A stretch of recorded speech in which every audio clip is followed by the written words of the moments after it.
42. Hello! We are now live! Welcome, everyone, to another session of the Trial of Hearts.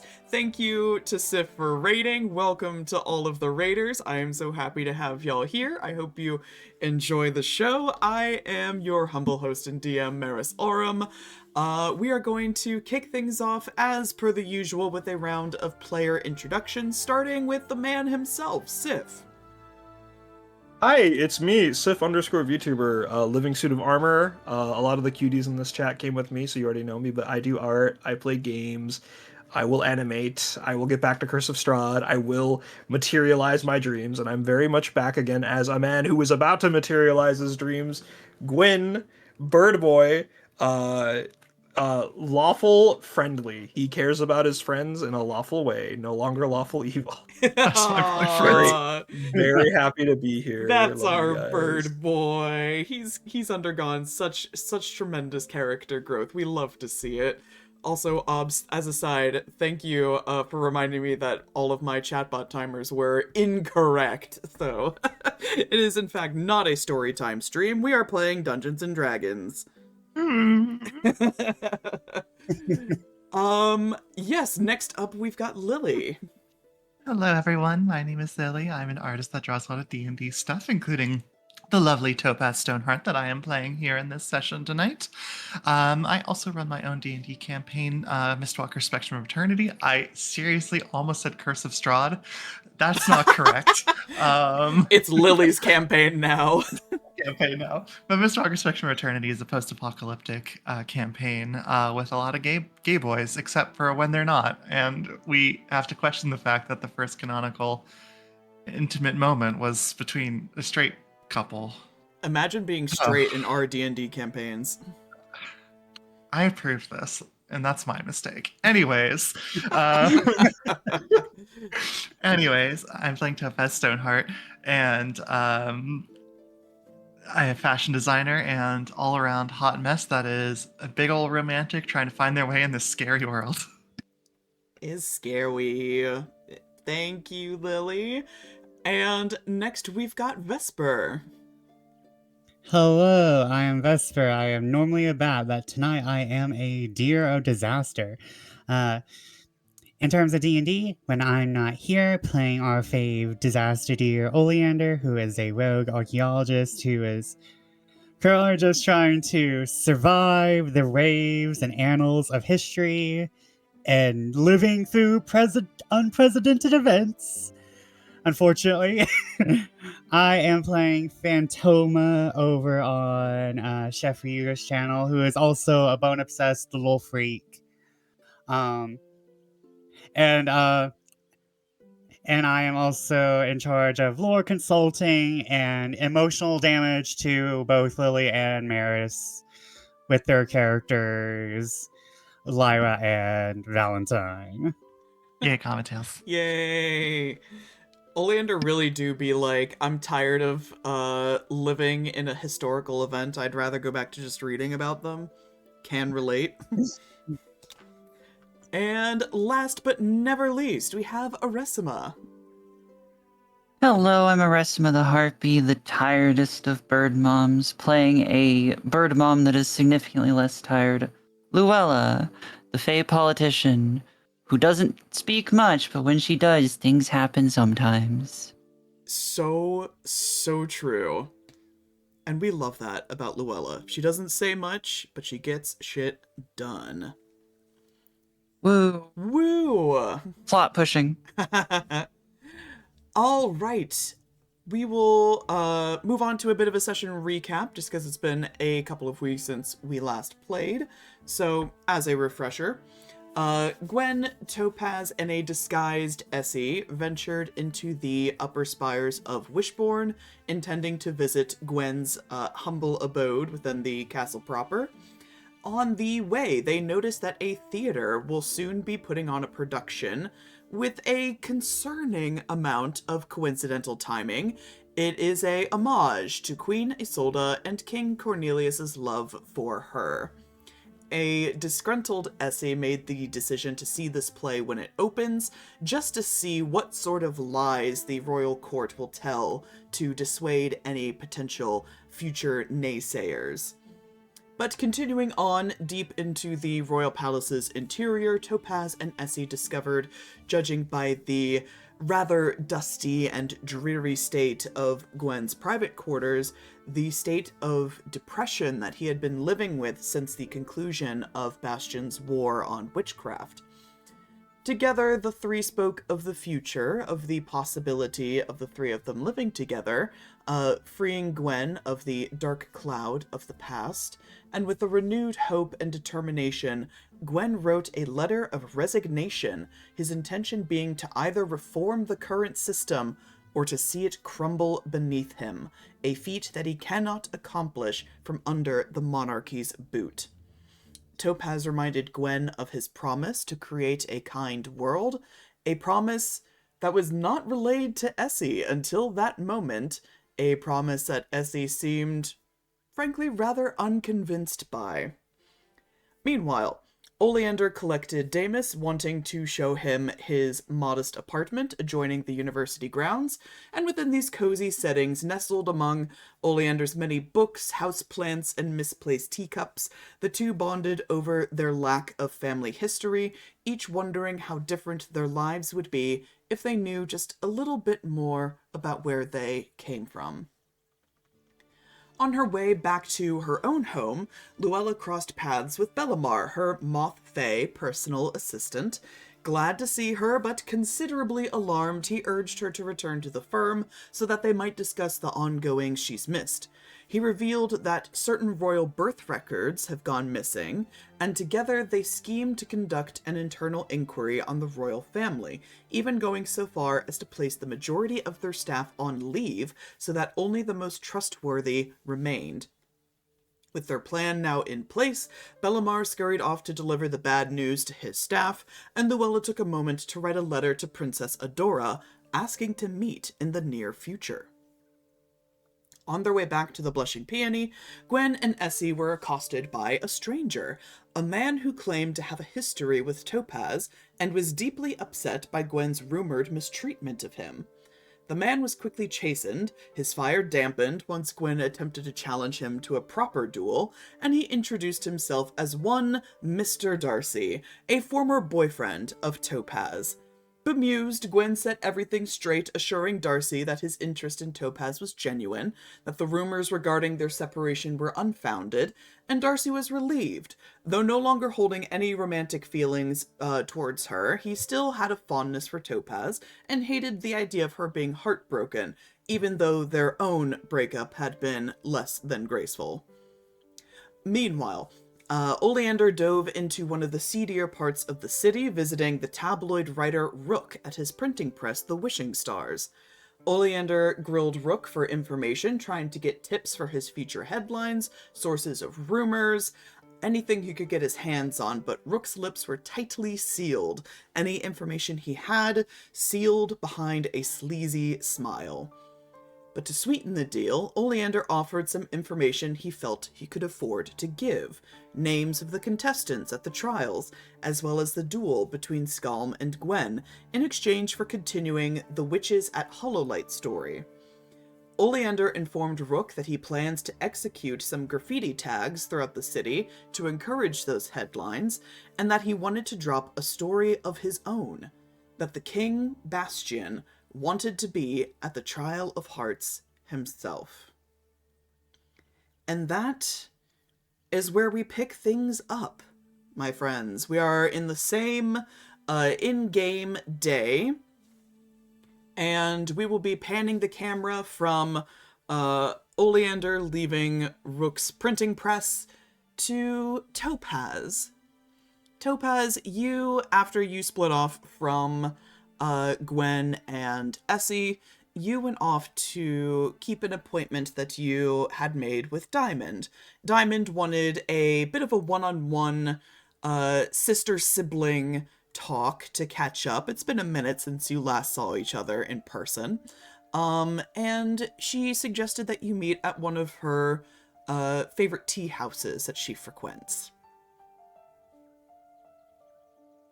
Yeah, I imagine Topaz has probably had tea at this tea house many times before. Something that they do all too often. So, no real nerves or anything. This is just a usual date out with Diamond. Absolutely. So you go to this tea house, and you can tell this is a place that particularly you and Lapis would really enjoy going to. It's kind of frilly and pastel pink, and there's large swaths of floral arrangements, on the tables and hanging from the ceilings, and very nice lace tablecloths and whatnot.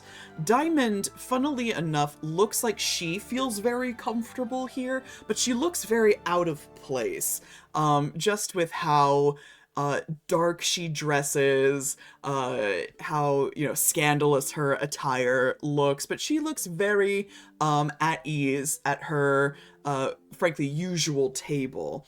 And she kind of waves you over and motions for you to join her.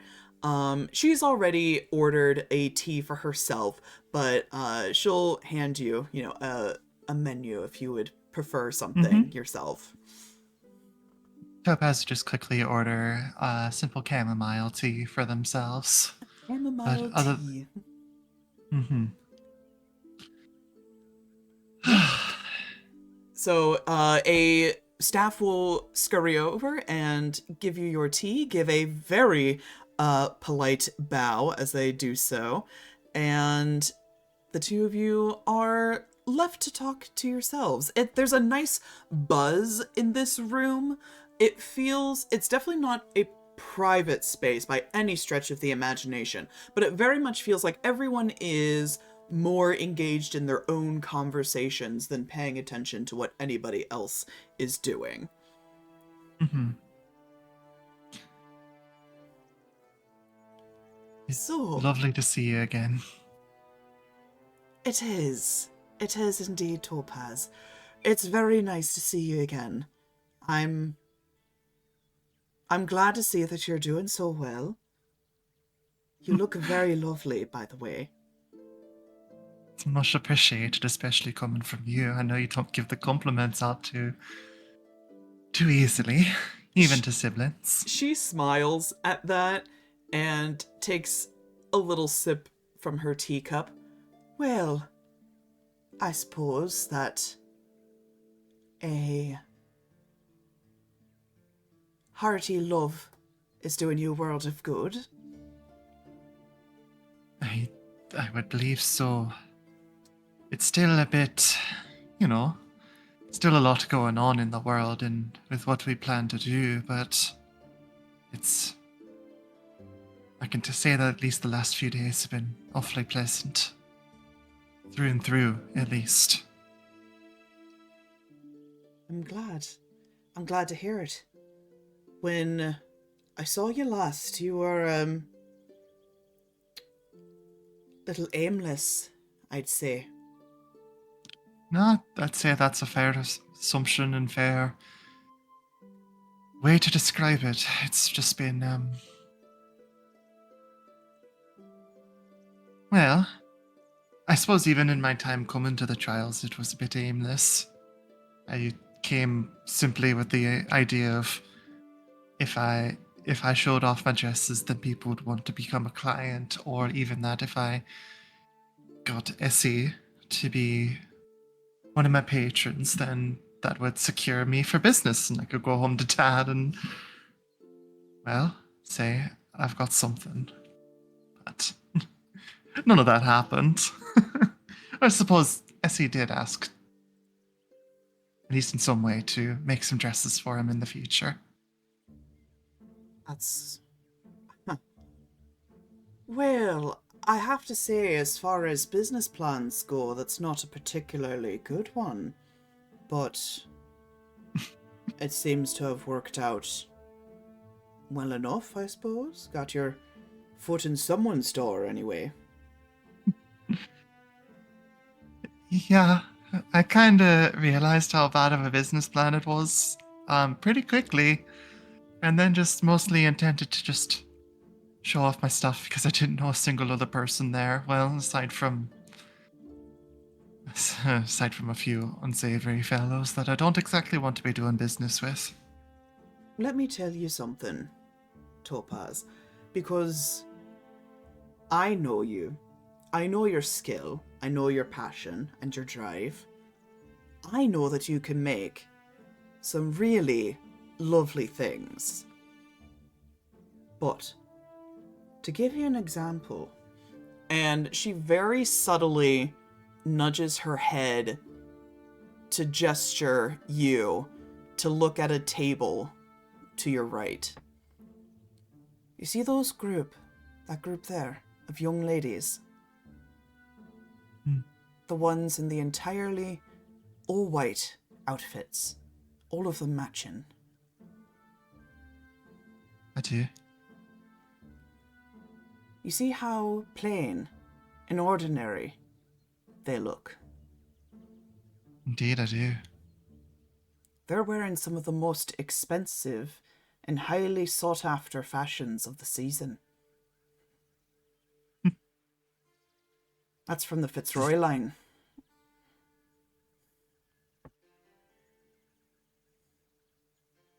Is he telling me to work smarter, not harder, in a way?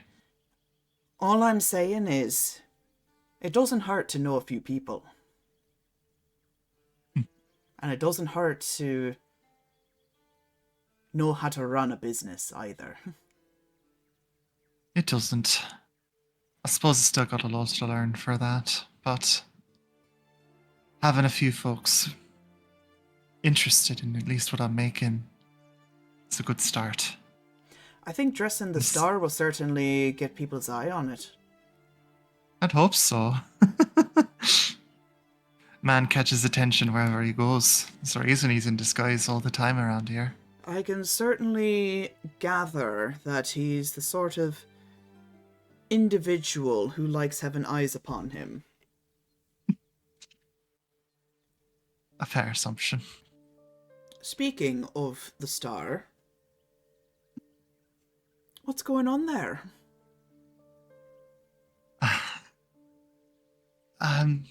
You told me that you weren't planning on going to actually compete. And I wasn't. And yet? And yet, well, first impressions was me falling flat on my face, but that doesn't exactly come out of the ordinary for someone such as myself. And I don't know if he found that charming or anything, but I decided to reach out to him because I could just, you know how I am. I could just see that there was just a level of, he wasn't comfortable there. And so I asked him if he wanted to just have a moment as just two people chatting. And he agreed. No pretense of even potential romance in that. And it was lovely. And as we kept meeting up, mostly every night just to talk, I just felt a bit of a bond growing, and I started to realize that perhaps this, what initially started out as just wanting to have a friend, started to blossom into something a little bit more. And you weren't at all bothered that, by all possibilities, he was very likely doing the same thing with everybody else at Hollow-Light? No, I think that probably did bother me at least a little bit.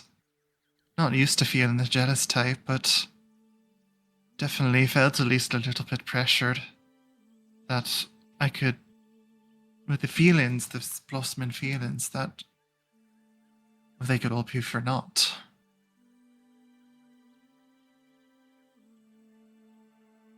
But in a way,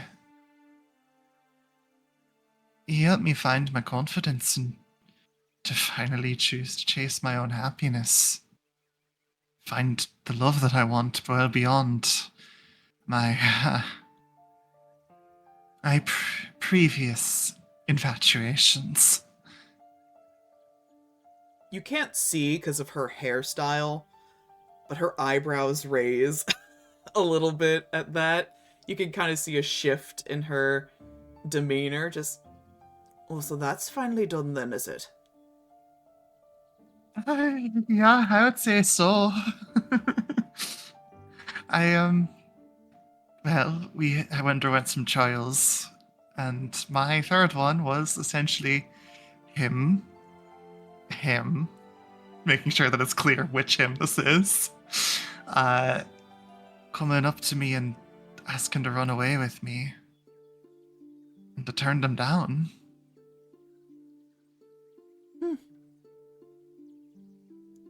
Color me surprised after all these years. I mean, I'm a bit surprised too, especially considering the fact that he ended up essentially confessing his love to me later in the event. Did he know? I suppose I probably shouldn't have shared that. That's personal for him, but... Well, it's personal to you too, and I deserve to know everything going on in my sibling's love life. And you turned him down. Did.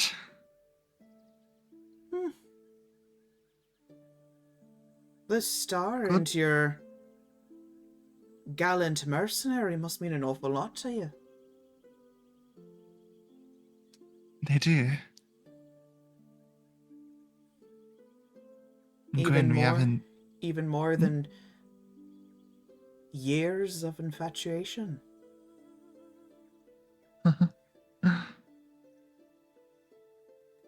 I mean, it was after I left the capital, but it did start to fade.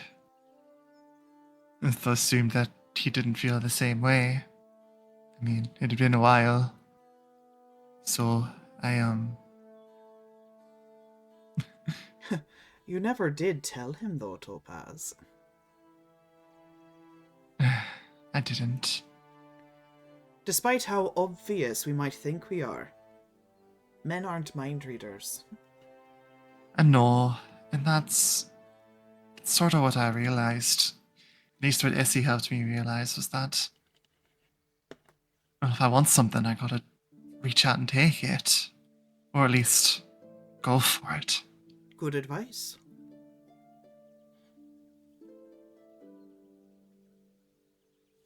So, I did. After that trial, I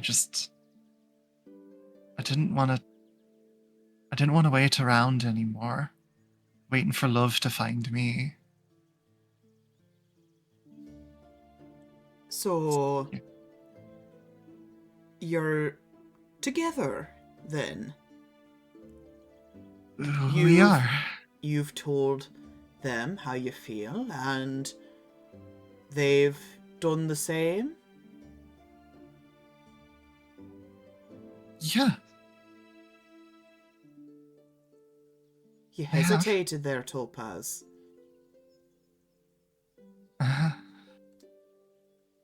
Well, at least Gwyn's made it awfully clear.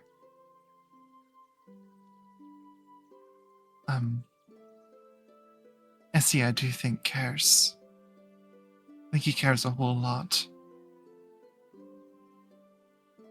But to do have this little nagging feeling. This feeling like...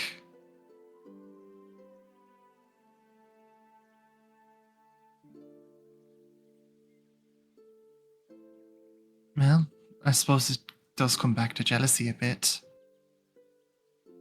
Like I'm just the accessory. An accessory? Maybe that's not the best word. It's just...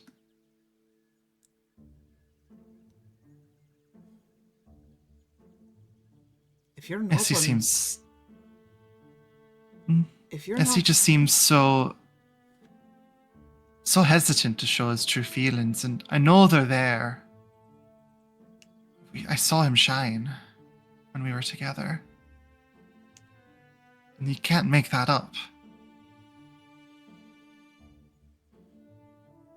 There's just that nagging feeling that maybe he's shining a bit more for Gwyn. Because, well, he's more capable, he's more accomplished and more, well, more his equal. Topaz. This goes without saying for any relationship, but even more so if there's more than two contributors. If you're not on equal footing, the foundation will crumble.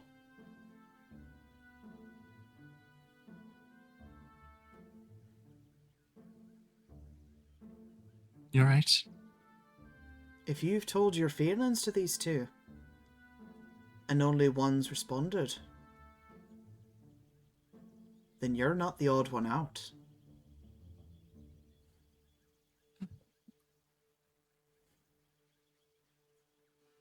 I know he cares. I know it. Maybe I'm... Oh, don't sell myself short on this. My feelings matter. I think we need to just talk a bit.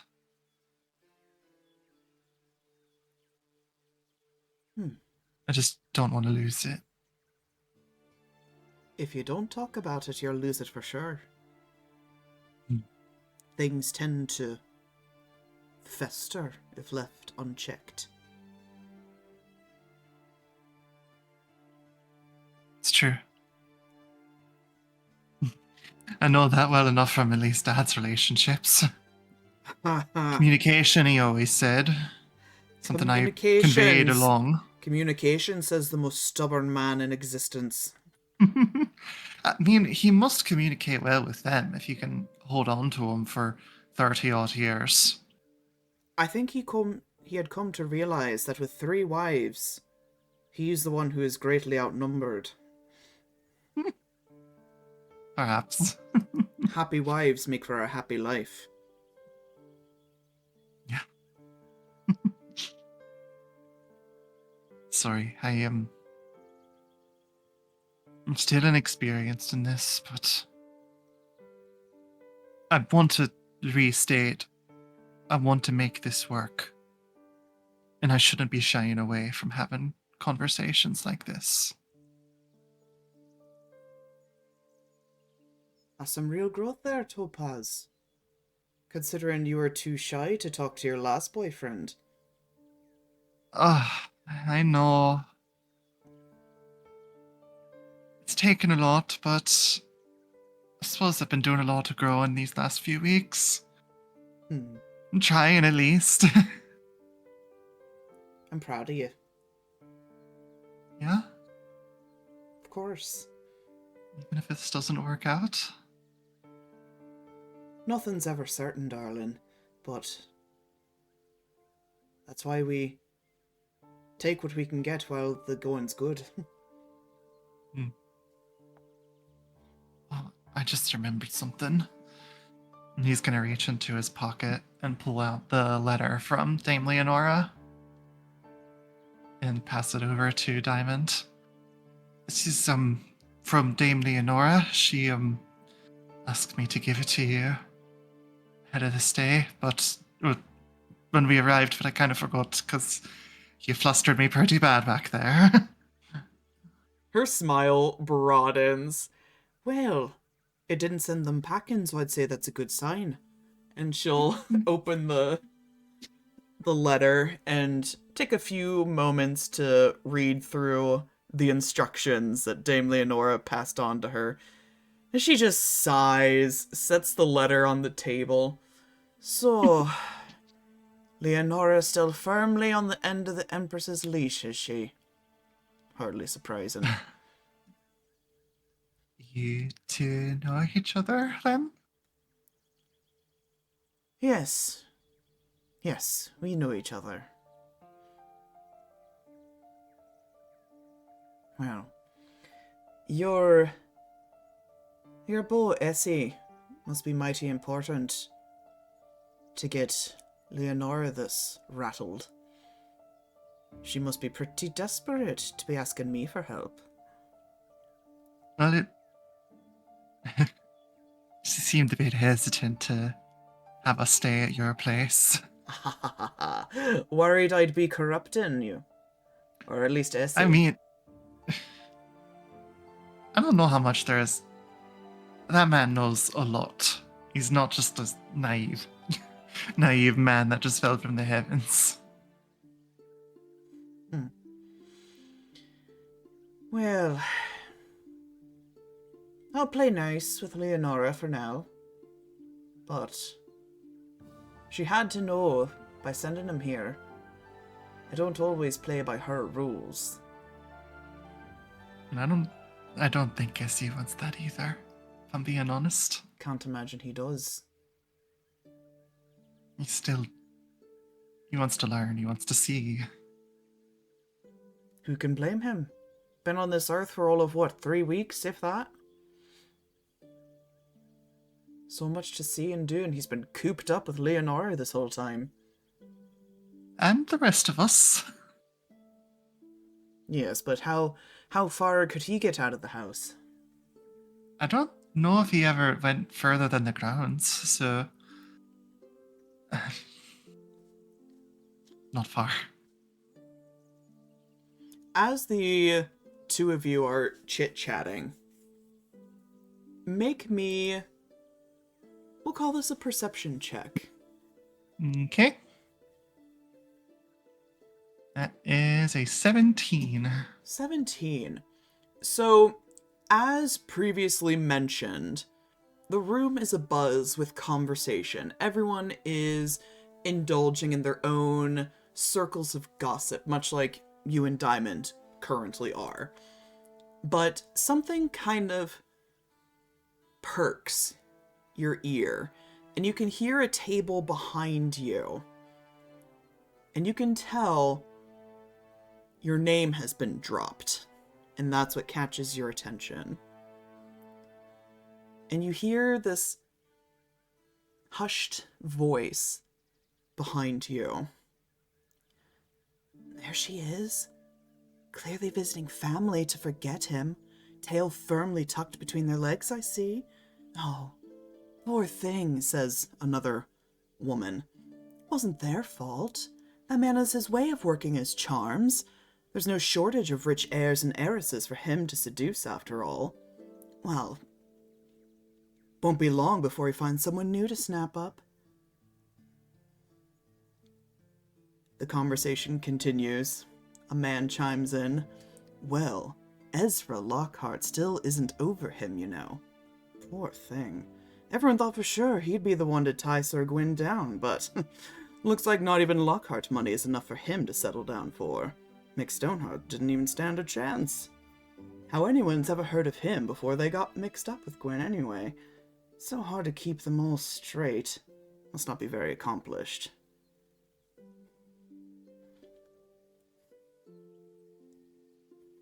Topaz probably while listening to this, like Diamond is probably talking, but Topaz started to tune them out, and you can see that they're just kind of sitting there, just feeling this rage kind of build up inside of them. They're gripping the side of the teacup a little bit too tight.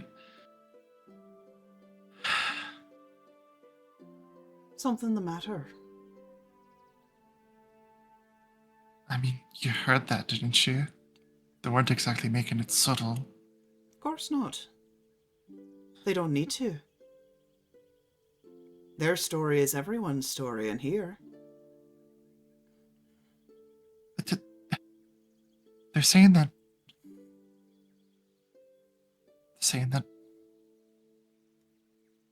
we're not we're not a thing anymore. That's not true.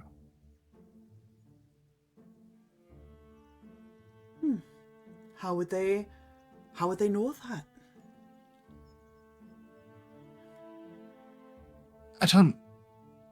I've no idea. I know Gwyn. I know Gwyn's past is mired in a lot.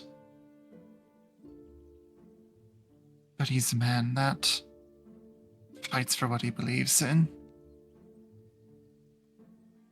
And when I look at him, look into his eyes, it's just this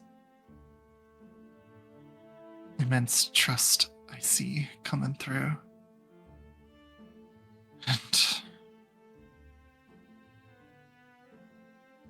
I know people may never see the version of him that I see, and maybe that's not a bad thing. You'll have to get used to people talking. You want to be with him. Pasts aren't so easy to scrub. They'll always be talking about it. About you. Topaz, make me another check. Perception check, please. Okay. 13. 13. Oh, +9, come on. Yeah. The table behind you that's talking about you and Gwyn, they're still tittering about it. And as you try to, rotate your ears a little bit, tilt your ears to sort of hear anything else in the room, you hear another table talking, and it's the girls that Diamond had pointed out before, wearing the Fitzroy line.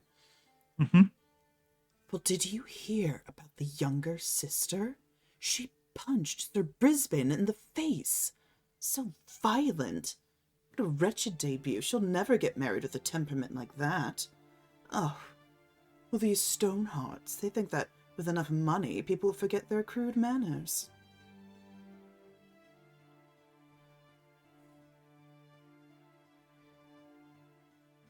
Clenching again. And Topaz is just doing their absolute best to keep up the decorum that high society folks must.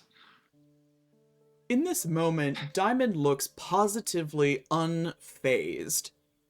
She is drinking her tea, and she is acting like none of this is going on around her.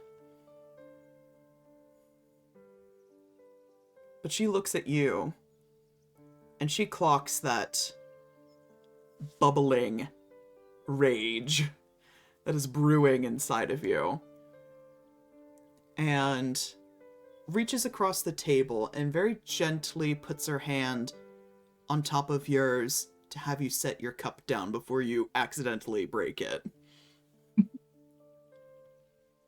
Don't pay them too much mind, Topaz. Gossip is free publicity, after all. Scandal rather works well in my favor.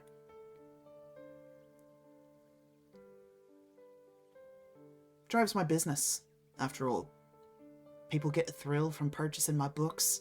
Feels like they're doing something they shouldn't.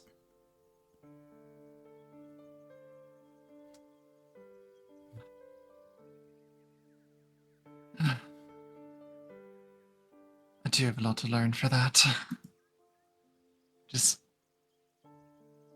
don't like hearing people talk poorly about those I care about. So Lapis punched someone, did she? She did. Someone was gossiping their own gossip about how I probably wasn't a Stoneheart because I'm just so different. Whether it be jealousy or what have you, and she socked him right in the nose. Atta girl.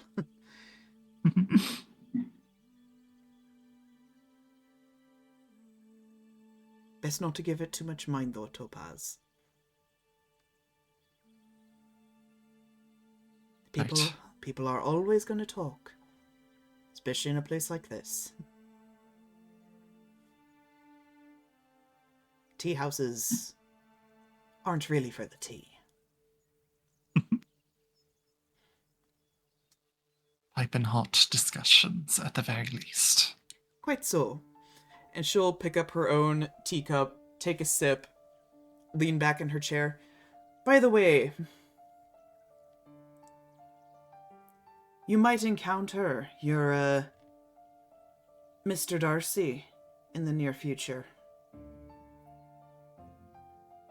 Oh no. Why? Why? Because I've hired him. What? Oh. I mean, he's a good banker, but... He's a damn good accountant. I've saved so much money by having him on my payroll. I'm surprised he did so, considering what... I suppose by extension what you did. Huh. He's a good man, Topaz. He had No. Well, I shouldn't say he had no hard feelings. He very much was upset when I relayed the news to him. But enough time... Give a man enough time to pass, and he comes around. It wasn't a good excuse to say I was with Geraldine, was it?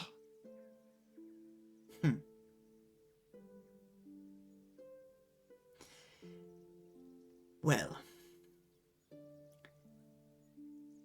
let's just say I'll leave that point to you two to sort out.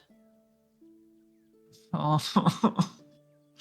I've done... Fair enough. I I've have done to my demonstrate my part. maturity. I have to demonstrate my maturity, right? That's what this is. That's what growing up is all about. God.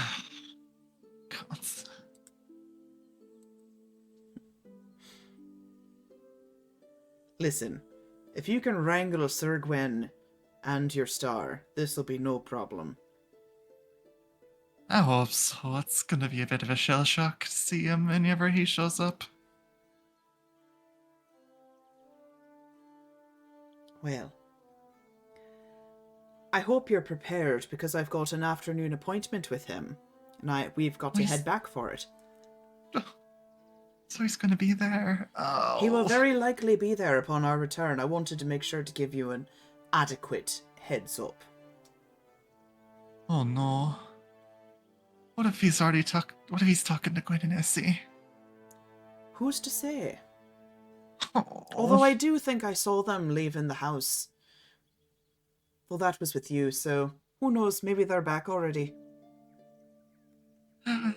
Say I was taking a detour over here, so they're probably at home and they're probably talking to Darcy about everything that I did wrong and all the ways that I wronged him and everything, so that'll be great. I mean, it can't do more damage than the orc posters. It certainly cannot do more damage than the orc posters. Why did you keep them up? They were my posters first. They're from my marketing firm. Yes, but you knew they were coming. I did.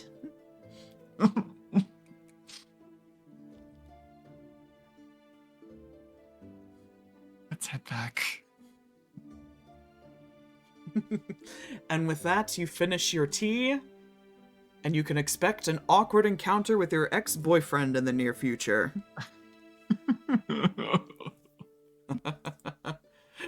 Alright, next. Speak of the devil, we're going to Gwyn and Essie. So, Gwyn, you and Essie and Darcy are walking back to the Blushing Peony together. You've just wrapped up your awkward encounter with the man. But as you approach Diamond's residency, Darcy is the one to knock on the door. The door is opened by Peggy, Diamond's tiefling secretary, and she lets him in right away. She doesn't have her prickly demeanor that she sort of displayed the first time y'all knocked on the door.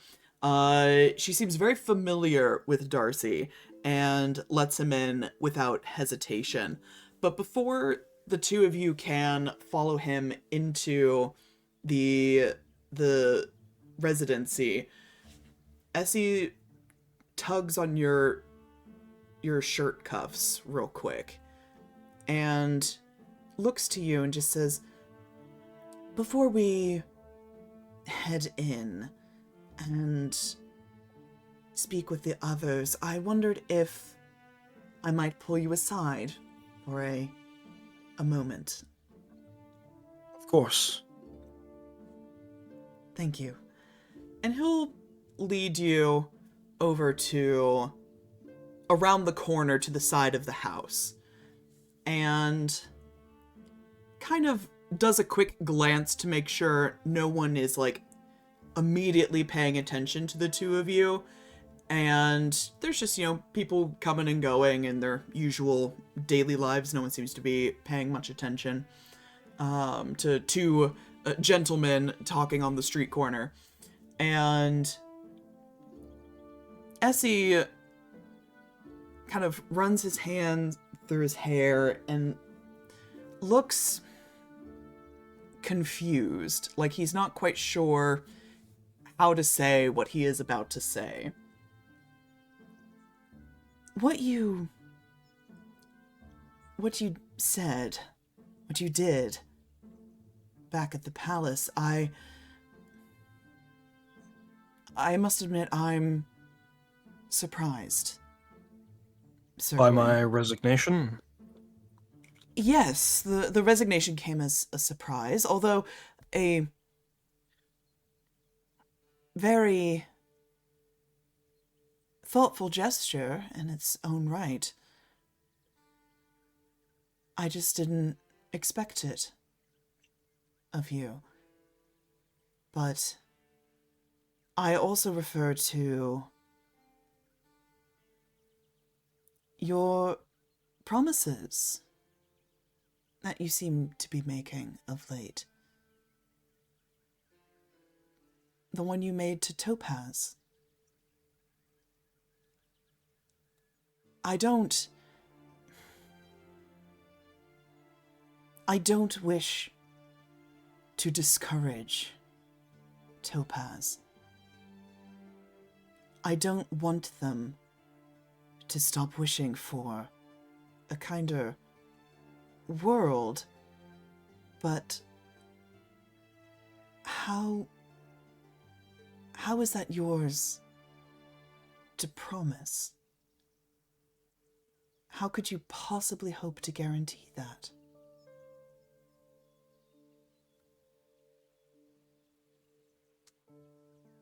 Tell me. We're in a corner, but should I refer to Essie by Essie right now because we're technically kind of in public?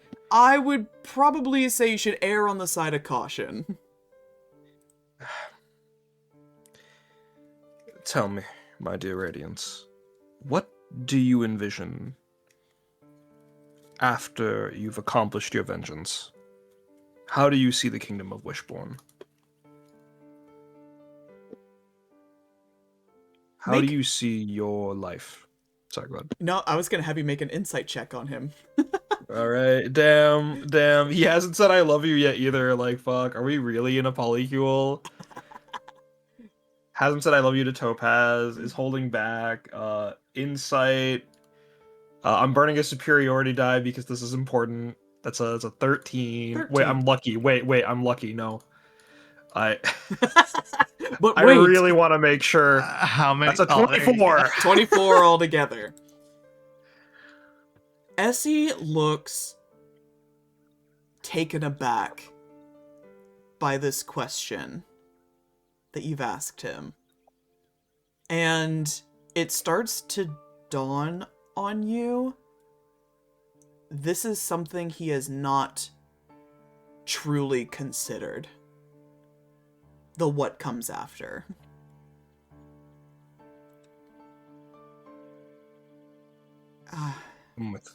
Oh, yeah, go ahead. I mean, once everything is done, then I suppose I live my own life. But you cannot even begin to picture a world where your goal has been enacted, yes?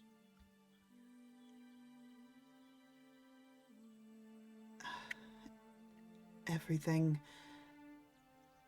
just has to lead up to that moment.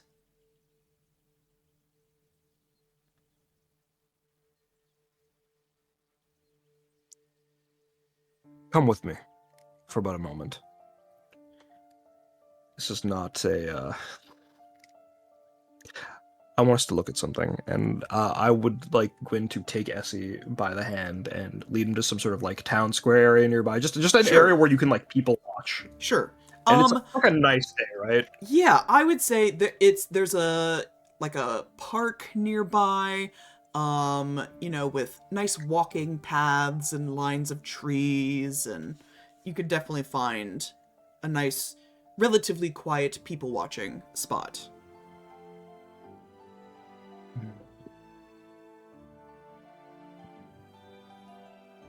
Breathe it in. Do you see these people that walk before us, running errands, playing, simply commuting from point A to point B, going home after work, going to work from home? I see them, yes. It's peaceful, isn't it? Yeah? I suppose it is. It's not always like this, you know. There was a time when Wishbone was a more chaotic kingdom. And what we're doing, what we plan to do, will naturally invite chaos, vacuum, pain. It could do a whole lot, Essie.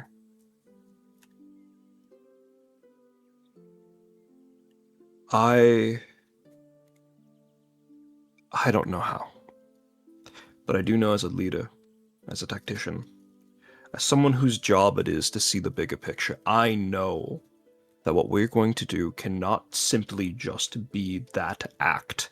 He's speaking very like, we're in a public place. I hope you get that I'm talking about your revenge and the fact that we are just going to kill a dude. He's picking up what you're putting down, yes. Okay, cool. Our actions will change the world in a great way. And I, for one, will endeavor to do all in my power to ensure that the way we change the world is for the better. I have not grown soft. I simply know what a hard world looks like, and how I wish for people to not experience it. I want to leave you a world that you can be free in. Happily so. When I will not... I know your feelings, the anger, the frustration, every way you've acted during the trials until now. I know how hard it is to see the bigger picture, but I won't stand idly by and watch you ignore your own.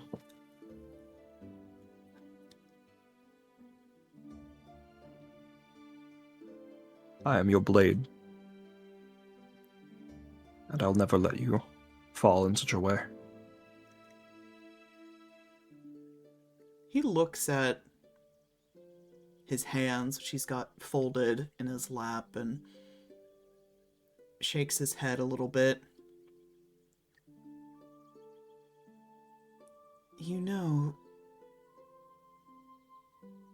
I don't believe that Topaz would be satisfied until there is no strife in the world at all.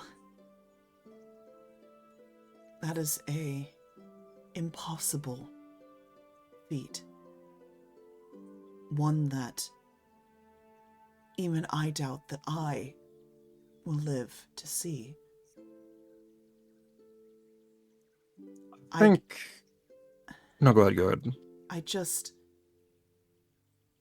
I cannot stand by and watch as you stretch yourself thin on the whims of a fanciful wish that cannot come true.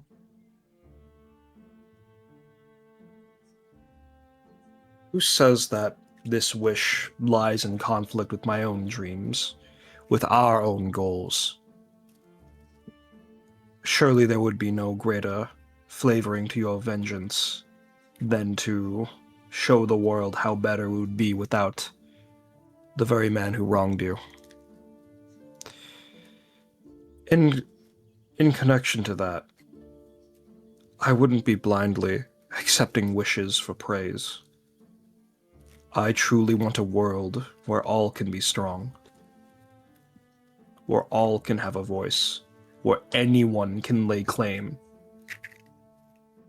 to their wishes. After all, this is our kingdom, is it not? But I don't think that's the problem here, Essie. Have you spoken to Topaz about his wishes? Have you truly seen the man for who he is? Topaz is one. He is incredibly anxious, shy, racked with nerves, but I have never seen a gem flourish in strife as he does. I took advantage of them in our first night to flaunt around and make an impression. And while to all he may have floundered, he did accomplish his goals in that they are the exact example of the kind of world I wish to leave. That impression will always stay with me. So I know to you that wish, that unattainable goal may seem like the sign of weakness. Please, look at this person who truly loves you from the bottom of their heart, and see how they reflect back in yours. See how they truly reflect upon you. Essie looks to you with a furrowed brow and a tight smile that doesn't quite reach his eyes. Those are very bold and pretty words from the man who, not days ago, was willing to leave Topaz behind. Did you not ask me to leave with you?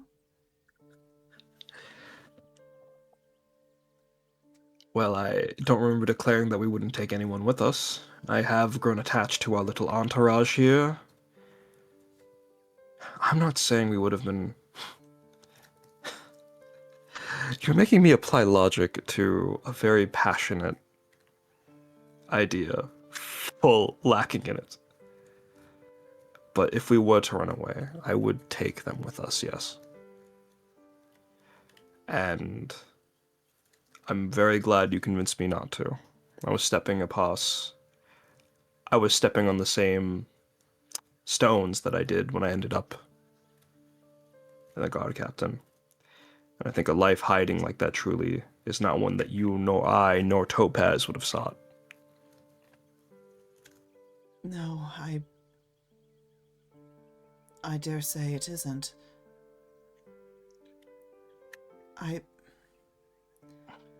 I'm relieved to hear you say so. I must admit, I've been thinking of that conversation ever since. And while in some regards I feel a deep sense of flattery that you'd be willing to throw everything away for me. I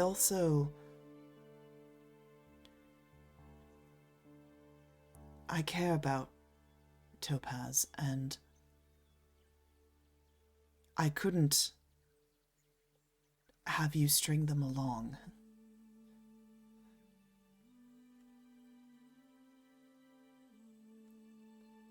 I'm glad I was mistaken, if that is indeed the truth.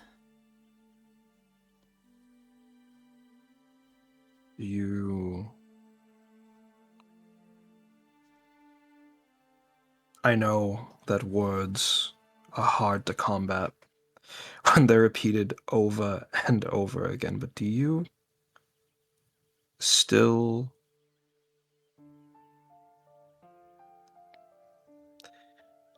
I'm sorry, I shouldn't... No, please. We're speaking freely now. I know everyone views me strangely, and I know that if I were to truly wear my appearance under these robes, those allegations would only worsen this flawed, disgusting thing. And I know to have gotten to where I am, I've had to fight and ignore and struggle against such rumors, but I think ever since Lapis pointing it out, I think the idea and the act of hearing similar thoughts from you, Topaz, the others, it hurts. I'm sorry, Sir Gwyn. This was not a judgment of your past. I assure you, this was... I know, but thinking that I would have strung along one of our own. At first, yeah, possibly, but now I think I've made it quite clear that such a line is beneath me. No?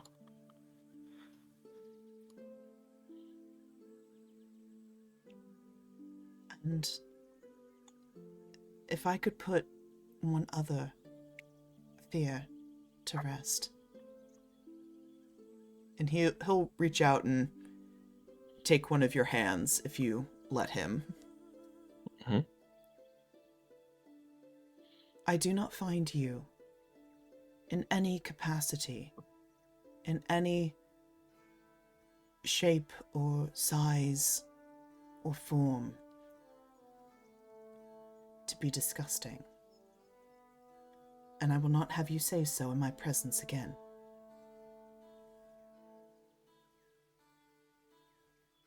And you will have to remain present with me for the rest of my days. You understand? That smile finally looks more genuine, and his eyes crinkle with the expression, and he just nods. I think, being a little cheeky, he would kiss him on the cheek or lips, depending. I don't know the vibes yet. What are you going for? What are you going for? I go for lips. Go for lips. All Go right. for lips. He will return the gesture, and it's a very sweet and chaste thing. And for a brief flicker of a moment, you start to see around his face a brief inkling of a halo as he starts to glow, and then he remembers himself, and it snuffs out.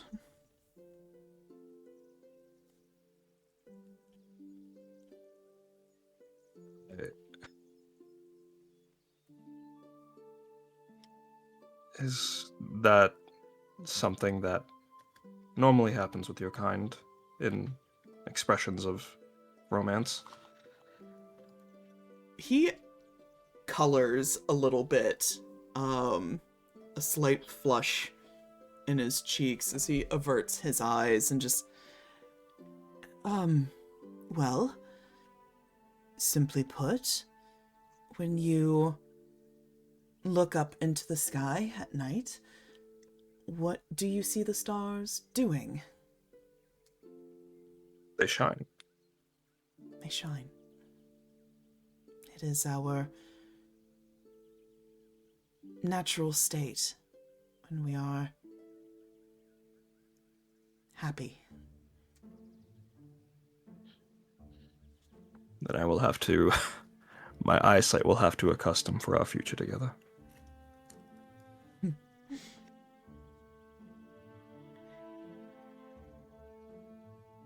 And with that, the two of you may remain on your park bench for as long as you wish until you decide to turn in, head back to Diamonds. Unless there's anything else you would like to say or do in this moment. Good, I'm good, Maris. That was solid. Yeah, boy. Now, Essie, get in there and affirm your feelings for that fucking for Topaz, for that rock, for our rock. Get the rock. All right, one by one, each of you arrive back from your errands, your outings, etc. You return back to the Blushing Peony, and with all that you have learned in your first day in the capital, we are going to have a rumor phase, which we have not done in a hot minute. So, as a brief reminder to you all, to everyone who is watching the stream, how rumor phases work is we have a collection of rumors that have been collected throughout the campaign. And at this time, we can either introduce a new rumor, or you can elevate a current rumor into a scandal.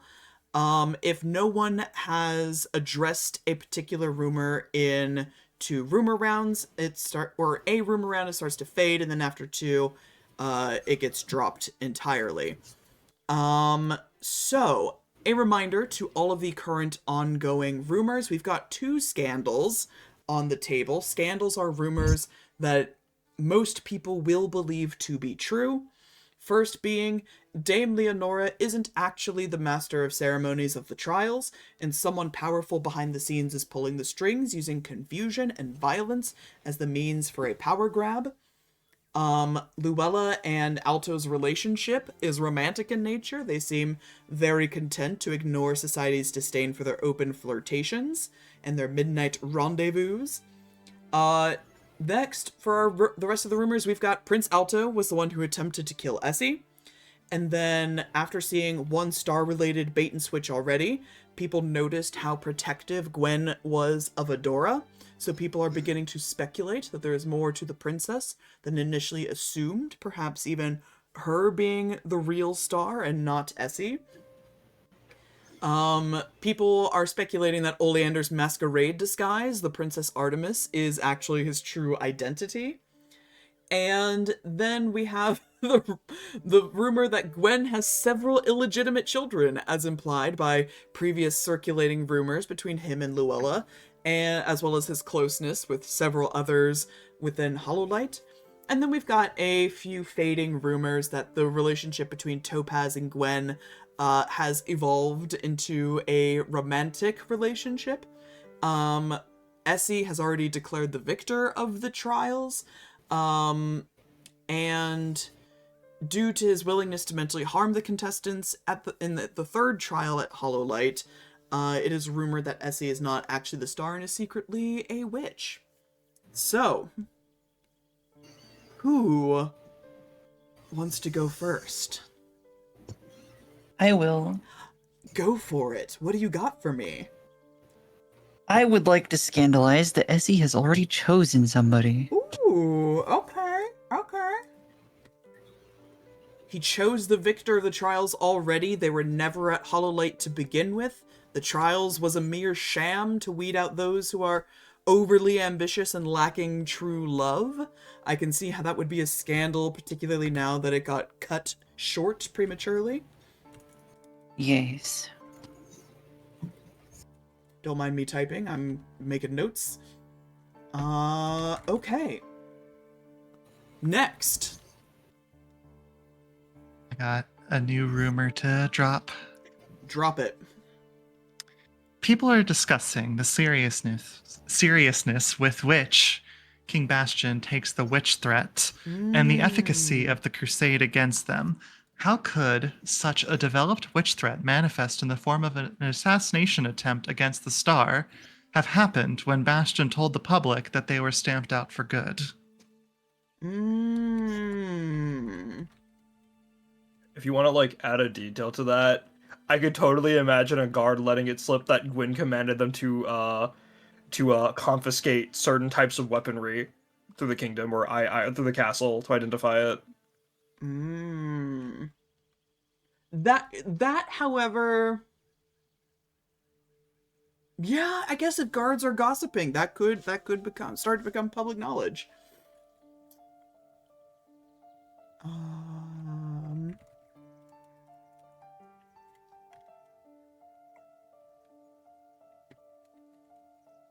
Weaponry from the castle. I can type. There we go. Okay. King Bastion doesn't take the witch threat seriously. Very good. Who's next? I'm deciding whether I want to send a pigeon because like I was misunderstanding what was happening when we met work, so now I'm just like, okay, I have source now. You can make this your rumor. Absolutely. He'll publish that bad boy. You know what? We're already talking about how bad the king is. Why not? So the source Oleander heard it from will be from the argument between the prince and the princess. Because, you know, there's likely other people who heard that besides Oleander and Luella.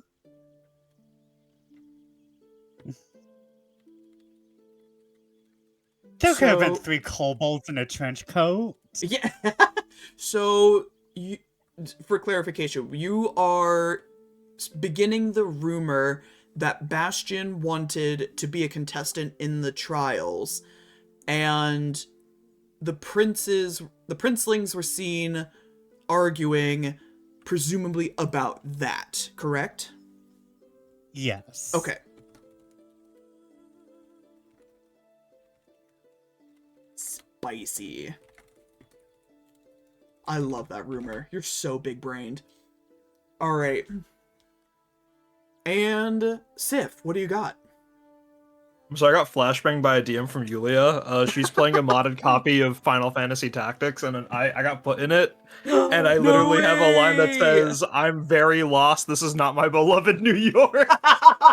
That's so good. Oh, that's so good.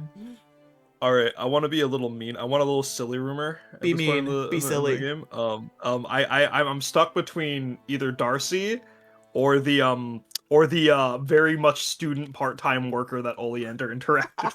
Oh my Those gosh. poor innocent people. Either would be so good. I want to follow up on the rumor that Vesper is that Oleander is secretly a goddess with Oleander is not known for being very comfortable speaking with people, but the way that he spoke with that, like, these are definitely like university students taking the shit out of a very clear, just normal conversation, and there was people being like, "Hold on, wait a second, the trials happened." Oleander, as the goddess, is secretly leading to a religious uprising and has a cult of followers for his moon religion, and you can identify them by people he speaks comfortably to. And then if you know, he was schmoozing at the trials. Yeah, so we can touch upon religious politics in the epilogue. Oh my I, god!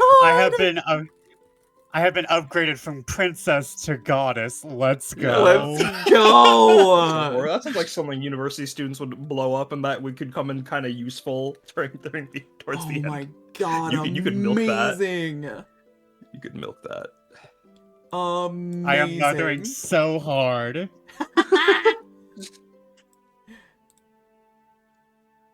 All right.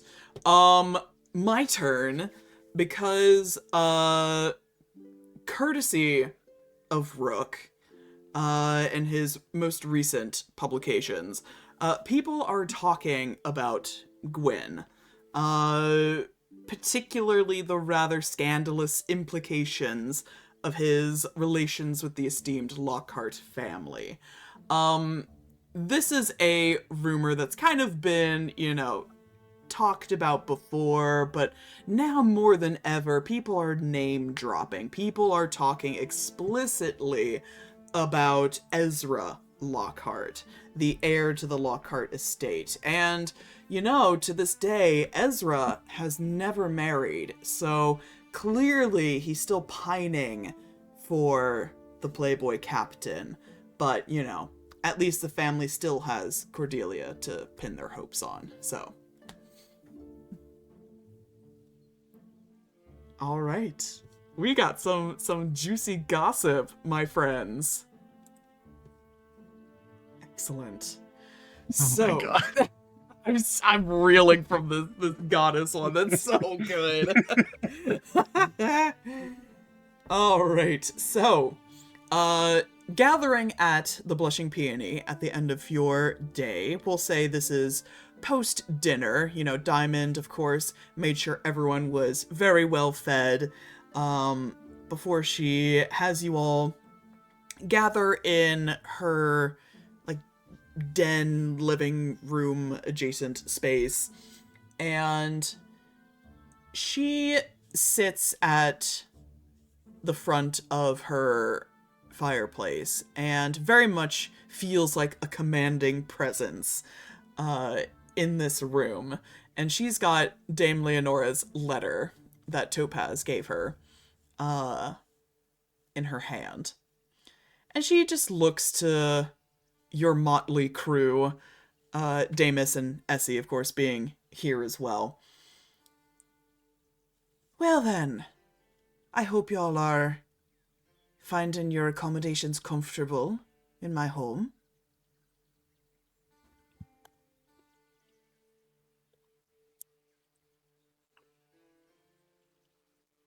Quite comfortable. Good. So, Thank you for hosting on such short notice. of course, my darling, you're welcome anytime. She gives you a big smile, and the smile instantly fades as she turns back to the rest of the party.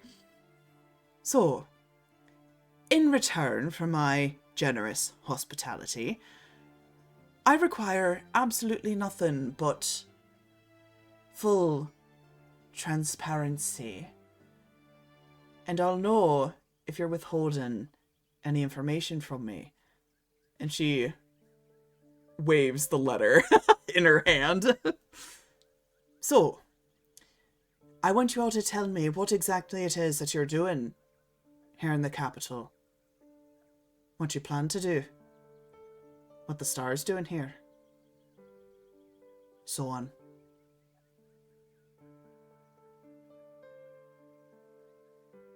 I think it's rather simple, really, as to what our goal is. Well, then you should have no problem divulging, Miss Stalwix. Well, it seems to be somewhat of a two-part plan. Solve a murder mystery and stage a coup. Oh God. She leans further back in her chair and crosses her legs. A coup. And she looks over to Topaz.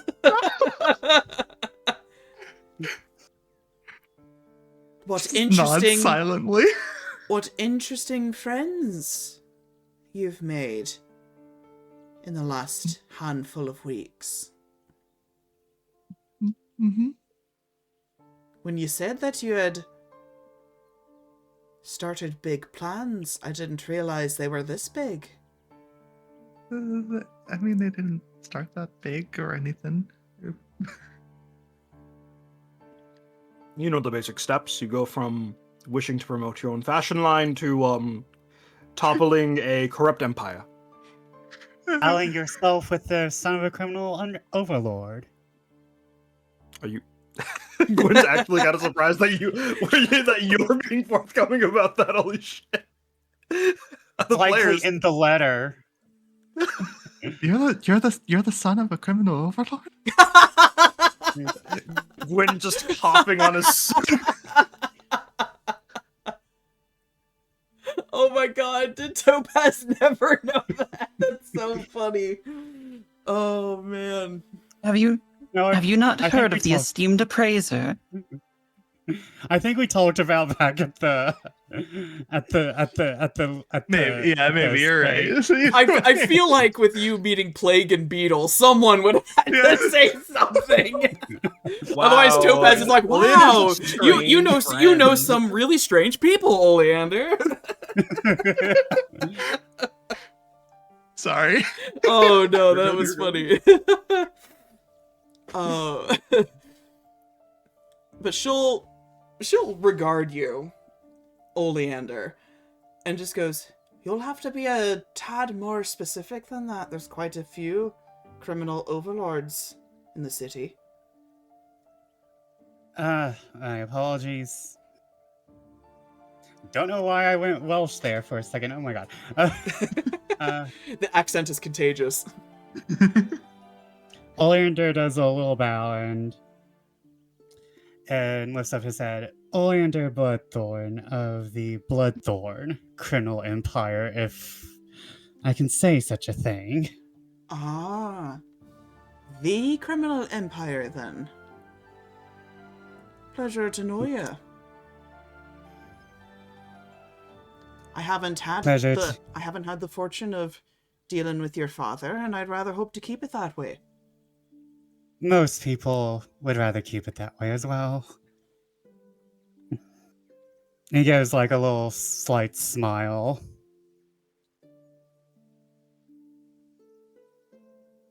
So, what started all this then? No one just wakes up one day, decides to commit regicide. I can speak to that, if I may. Essie will chime in. By all means, I rather think it's time that you talked, Mr. Starr.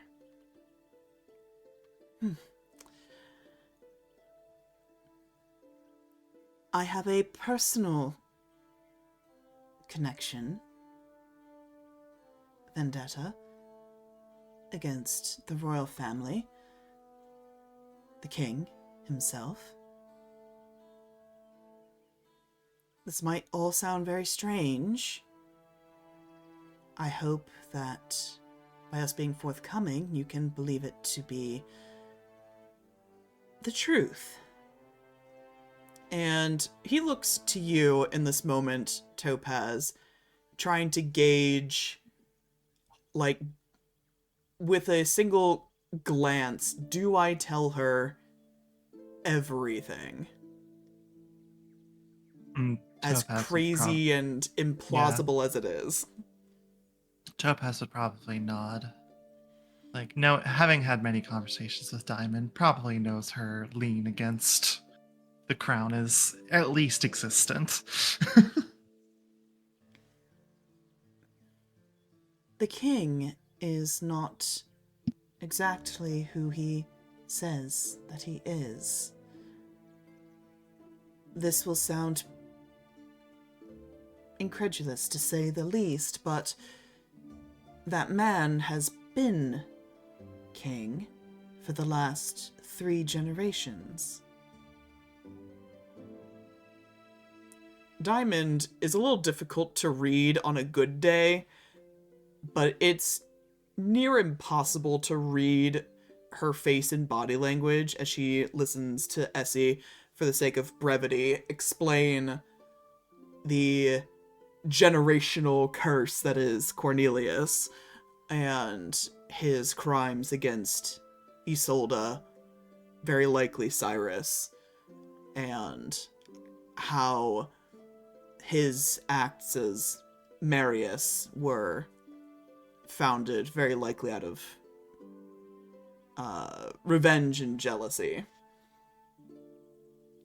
And as she listens to Essie regale his tale, she gives a deep exhale and looks to each and every one of you as if trying to get a read on you in the briefest of moments. Right. I'm sure that you can appreciate how ridiculous it all sounds. But she regards Essie again. I reckon you got something there. It's a hell of a story, if it's true. And he nods. It is true, unfortunately.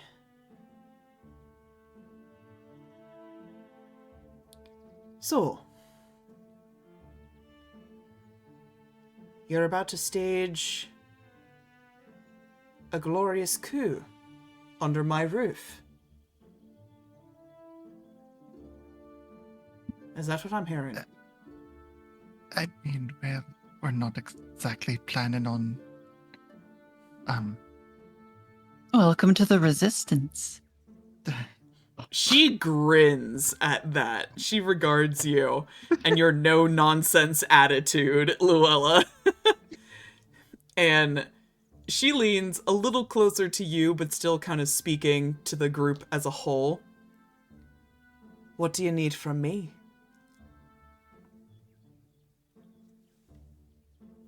I just want to know that Topaz probably takes a deep sigh. Like, he was pretty sure that she would be down with it, but it was also at the same time like, oh god, I could be estranging myself from my family.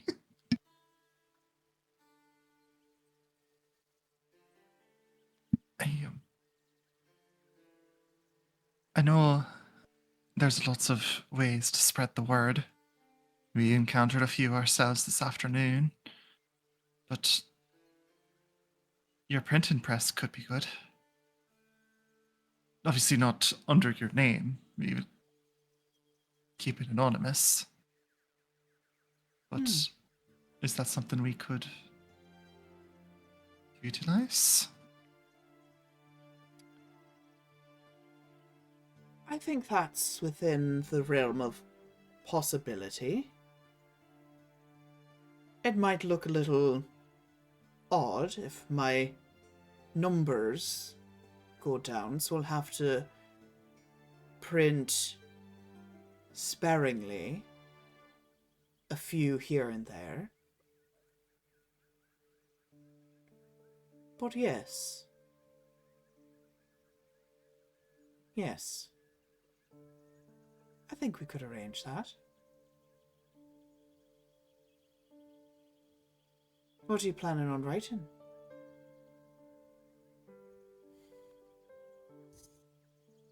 It's a hell of a story you just told me, Essie. Now how do we make it believable?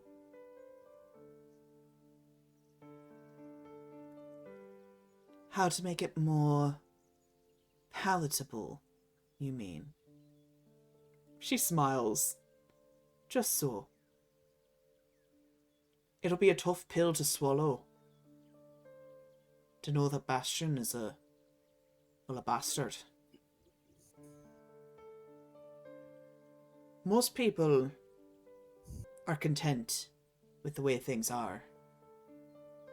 They won't be so quick to see it changed.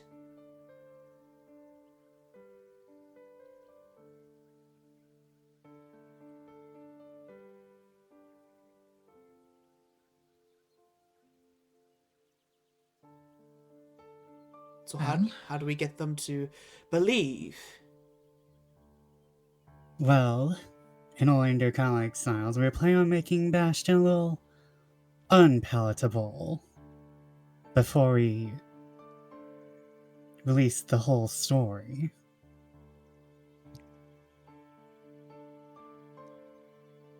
Pen is mightier than the sword, and we're sticking a pin right into the foundation. All very good. If you wish to be bold about it, there is a certain play coming up that I think if you wished to guise this printing as a, let's say, scathing review of a shoddy historical anecdote by, I don't know, who would be a very powerful, who would be a very commanding critic of that, perhaps the Star himself. We want to be bold and let it all out there. That's an idea.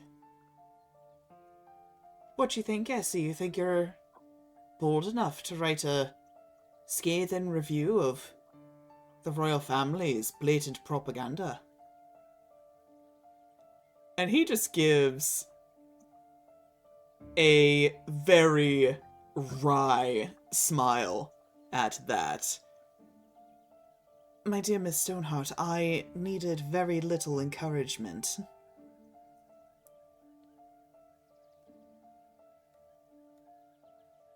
There we go. We could have a review from the Star, a review from perhaps a certain historical academic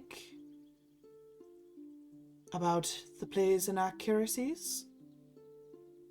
Looks over to Oleander. I can do just that. I can technically do that, yes. Or one of your university connections, whoever you think would have the most selling power, so to speak. Yeah, you can see Oleander thinking, because like he's wondering, do I have enough power, or is that more of Parthenia or Mesothene?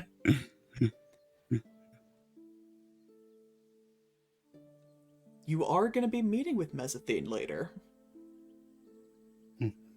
Could do a double team. Mm-hmm. I think I might have an idea. Very good. And Oleander kind of gives a smile to match Essie's.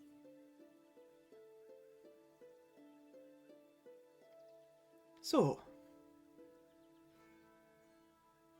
infiltrate the theatre program, write some scathing reviews, publish a few pamphlets. It'll certainly get the ball rolling, get people talking.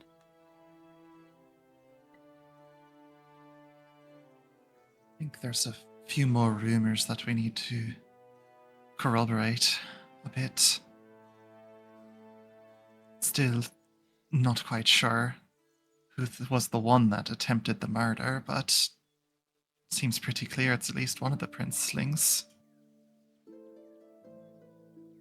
I'll be investigating that soon.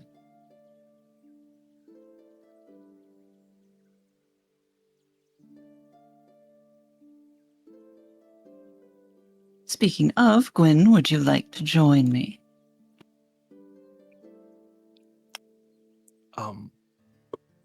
For speaking? For investigating who attempted a murder. Would be more than happy to, but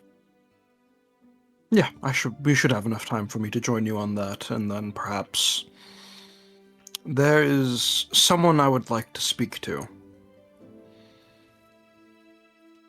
Down the line. Well, you have, I believe, a day or two till the theatre's opening. You have some time to do what you need to do. I'll save you a printing press. That's probably about all I can afford in the meantime, so it doesn't look suspicious that I halted production. You let me know what you want to write. I'll make sure it gets in the right hands.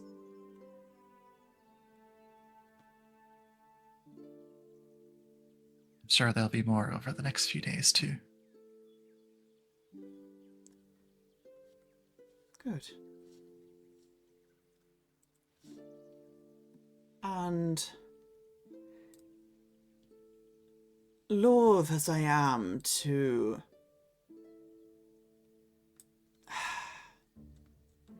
even suggest such a thing, it could be useful. Has anyone here ever had the unfortunate acquaintance of Reuben Reeves? For Oleander, you would know that is Rook's government name.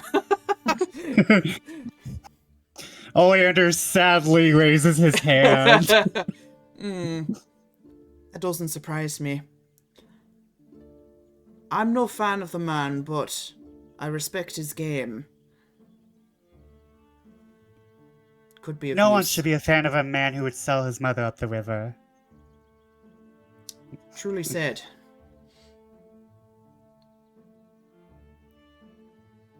I think we can get our more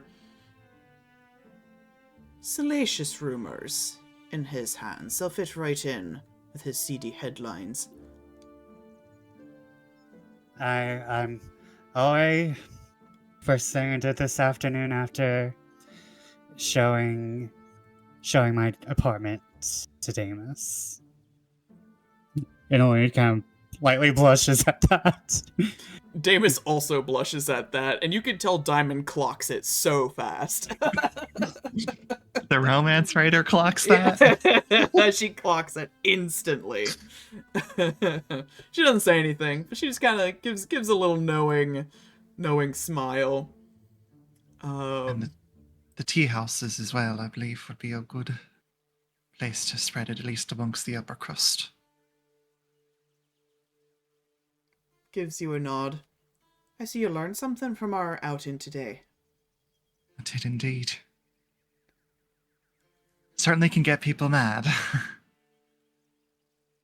If a rebellion is what you're looking for, mad is what we want.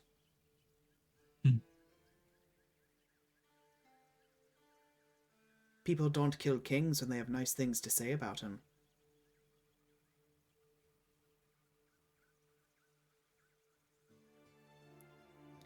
I'm sure you all can imagine that this is a very dangerous thing you've brought to me. I trust that you all have the discretion to not speak of it outside of this room. Unless by those you are certain you can trust. Nods. Word gets around No. very quick in the capital. That can work in our favor, though. Provided they're talking about what we want them to hear.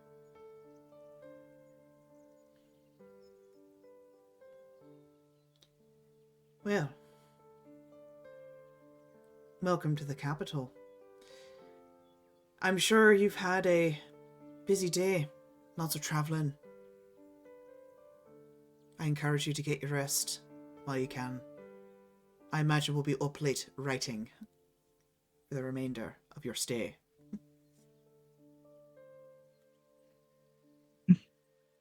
Thank Thank you again, Diamond. Of course.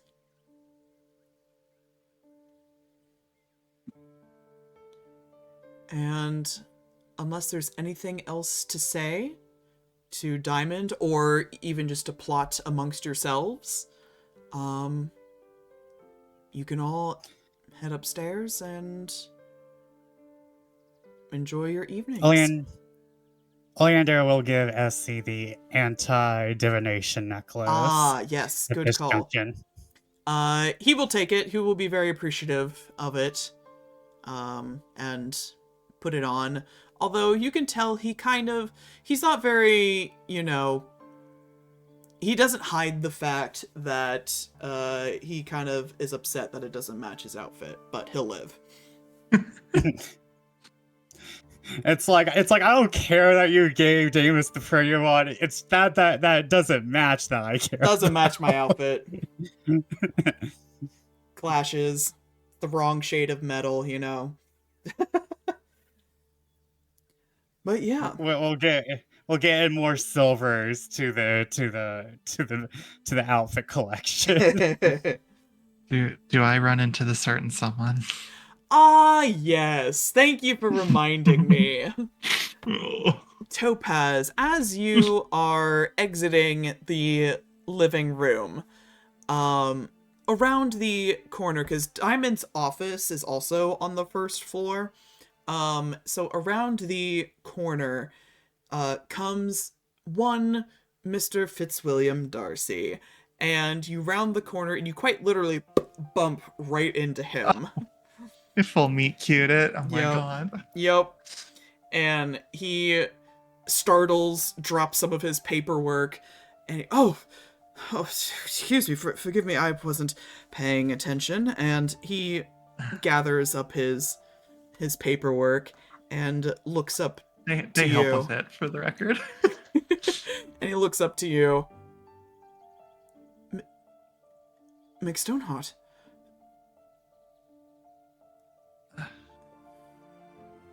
It's really Darcy. I see you've got a good position here. Yes, I do. Thanks to the generosity of your sister. She's set me up rather nicely. I heard that you were back in town. Will you be staying long?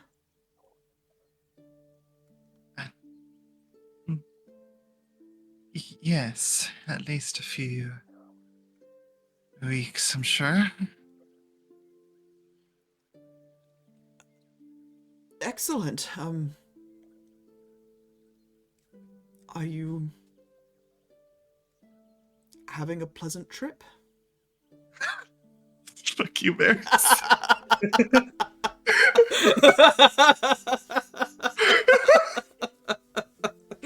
Oh my god.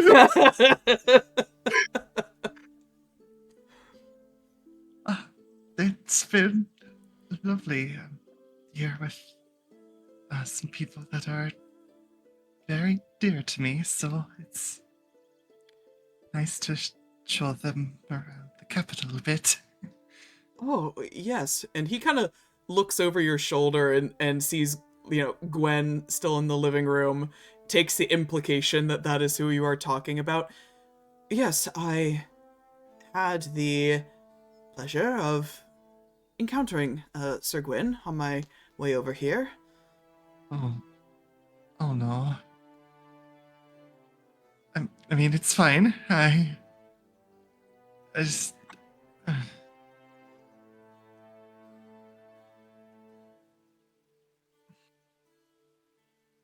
How'd that go well? I admit I initiated the conversation in a brusque manner, but he cleared up the misunderstanding, and I'm very glad that he did so. and I'm glad that it seems the two of you are happy. I am very happy for you. And are you by any chance seeing anyone yourself? He averts his eyes and he kind of blushes and rubs at the back of his neck. As a matter of fact, I find myself recently engaged. Oh, that's lovely. Yes, I'm quite relieved that she said yes. I very much adore her. Emily is her name. Mm. That's wonderful. Yes. You planning to teach her some golf yourself? Yes, we sometimes go golfing together, and just recently we picked up a new game that is very popular amongst those in the banking industry. They call it Pickles Ball, and it's just a really delightful sport. It's like if you took a tennis court and you shrunk it down to half the size, and you, unfortunately, Topaz, start to remember why you did not enjoy dating this man, because he starts going off on this whole monologue about pickleball and golf and banking, and poor Darcy, bless his heart, he's a nice guy, right? But he's just kinda dull. Topaz, like, while this is going on, looks back over to Gwyn for a second, just like a help me.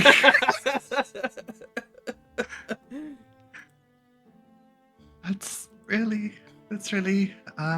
fascinating, Darcy. I'm sure that you both will have a lovely time learning about the ball sport.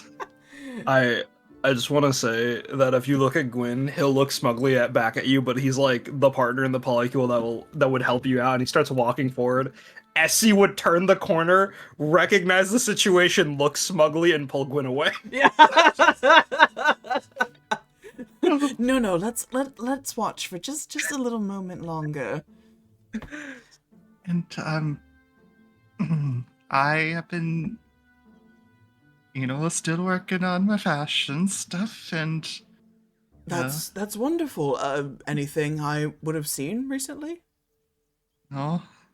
Oh. Well, I'm sure they're lovely. Nonetheless, you always had such a good eye for these sorts of things. I'm sure. So, yeah, well, I should, I should be getting back to my partners. Plural. Topaz has realized the mistake that they've made. Oh. And he looks over your shoulder again and sees Essie on Gwen's arm. Oh, I see. Congratulations again, I suppose. Thank you. Listen, I know I treated you really rudely. Not even seeing you myself for the final meeting, and I apologize that I was immature then, and I just wanted to say that I'm truly sorry, and that I'm very happy to see you in a better place, far better than one I could have offered you. He gives you a a very soft smile and a nod of his head and just, thank you for saying so. I admit I was a little upset, of course, when Diamond came to me and informed me of your decision, but, I learned from it, and though I am sorry that things ended the way that they did, I'm still glad that you are doing well, and I hope you continue to do so. And I hope that you and Emily have a pleasant home life. He blushes again and nods. Is her favorite food pasta Alfredo as well? As a matter of fact, she actually finds that pasta Alfredo is a little too spicy.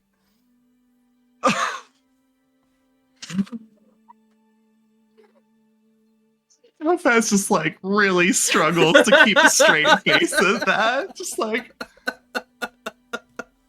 is that so?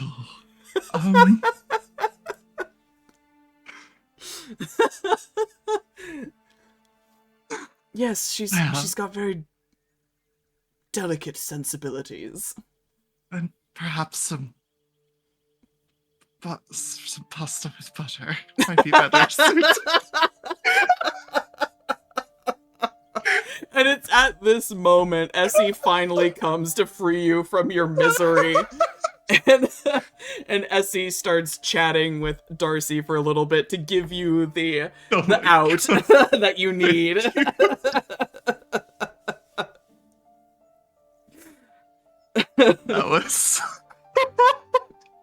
That was some of the most agonizing harpy I've ever had to do. Why is that somehow the most real RP I've ever had the joy of listening to? That was just a regular ass conversation. Oh man, this is what Lily's laughing on your mic. I can hear her from 2 floors up. Oh my fucking god. This is precious. God. Oh my gosh. All right. Anything else anyone would like to do this night before a new day begins?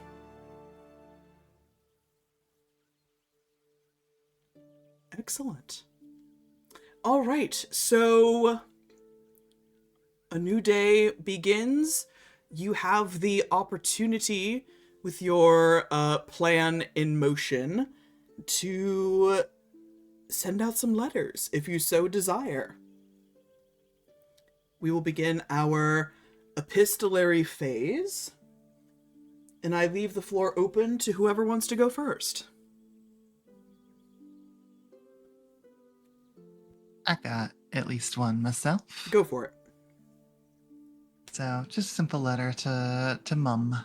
Mm-hmm. It says, Dear Mum, I just wanted to let you know that I'm safe and sound with Diamond in the capital. We have a lot to do while we're here, but I promise I will return home soon. I do miss the family and you as well.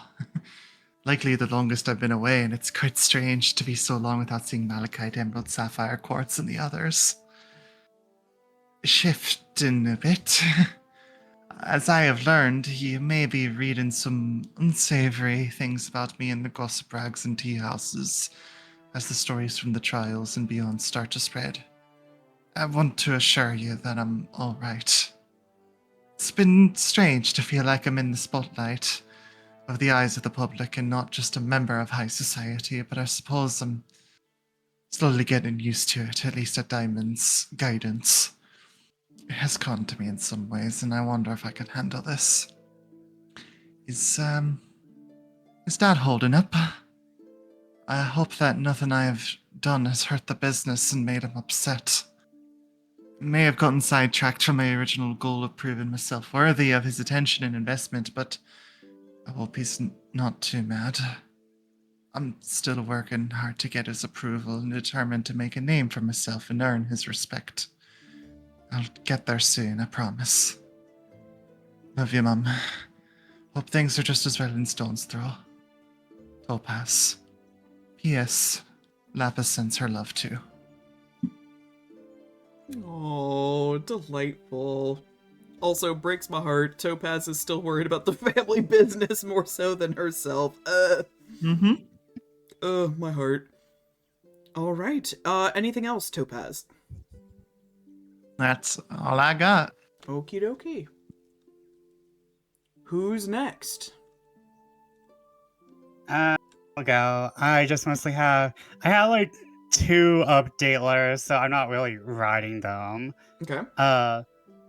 Just now that we are out of the incredibly, wild, fancy relationships are weird type of bullshit. Oleander still writes around what exactly is happening, but he will update his dad in like the usual report manner. And he's going to write an apology to Dame Leonora, since he's like 90% sure paladins can use clairvoyance. And he'll be like, look, listen, I didn't want King Cornelius looking in on Essie or That's very funny. Or any of the court mages looking in on Essie. So like I just decided to get this for Essie, which is very funny that court mages can be deterred by a single student wizard's trinket, but still. Very funny. All right, so update to Dad and an apology letter to Dame Leonora. And then I have a little letter to Messathene. Dear Messathene, apologies for not immediately answering your letter. Possible, can we have luncheon together today? Possible, I'd like to catch up about the trials and other matters if possible. Sincerely, Oleander. Yeah, let me remove that last thing right there. Yeah. Alrighty. And let's see, do I have anything else? Because I think it's just those 3. Cool. Yeah. Cool. So with Messathene being in the city, it takes a little bit. It's not as immediate as, when you were in Hollow Light and you were like down the hall from these people. But over the course of the morning, as you're having breakfast and yada yada, a response does arrive to you from Messathene saying that she is agreeable to meet with you over lunch. So you can have that little outing today. Okay. All right. And I also have a few other letters for you, Oleander. Yay! Hooray! You get a surprisingly plain looking envelope. You get with like no noticeable like return address on it. It has your name on it, and that's really it. You have a letter that is from Polly. You recognize her address very quickly, and you have a purple envelope that is very clearly scented of lilac perfume. Which would you like to open first? Considering that Oleander knows who the other 2 are from, he's gonna open up the plain one first, because like he receives a lot of plain stuff, but sometimes you gotta worry a little bit about some of them. So you crack open this very unassuming letter, and it reads as thus: Oleander, we need to meet concerning the discovery you shared with me. I understand that you rarely lower your guard, so bring whoever you would like to accompany you. take your pick from your entourage from the gardens, since you all clearly know something I do not. Pick a place of your choosing, and I will be there. Alto. God damn, why did he write me? Maybe because you showed him something in the den. Yay, I won't live this down. He sighs, puts aside the letter. That's for later. That's a later problem. I open up the one from Polly next. All right. This one reads, My dear boy, I was delighted to hear back from you, dear Oleander, though your request startled this old heart, to say the least. As per your request, we wrapped up our dig site and made the trek over to Snowflake, where we received a surprised but very warm welcome from your father. You never mentioned how charming he is. I see the apple does not fall far from the tree in that regard. We're staying at the convent that abuts the town temple, so far the priestesses have been most accommodating, even if our lodgings lack a certain homey touch. Don't worry about the twins, they viewed this all like a grand adventure, though that idea has been dampered by the watchful eye of the priestesses and the monotony of convent life. But as for me, it's been ages since I've gotten so much rest.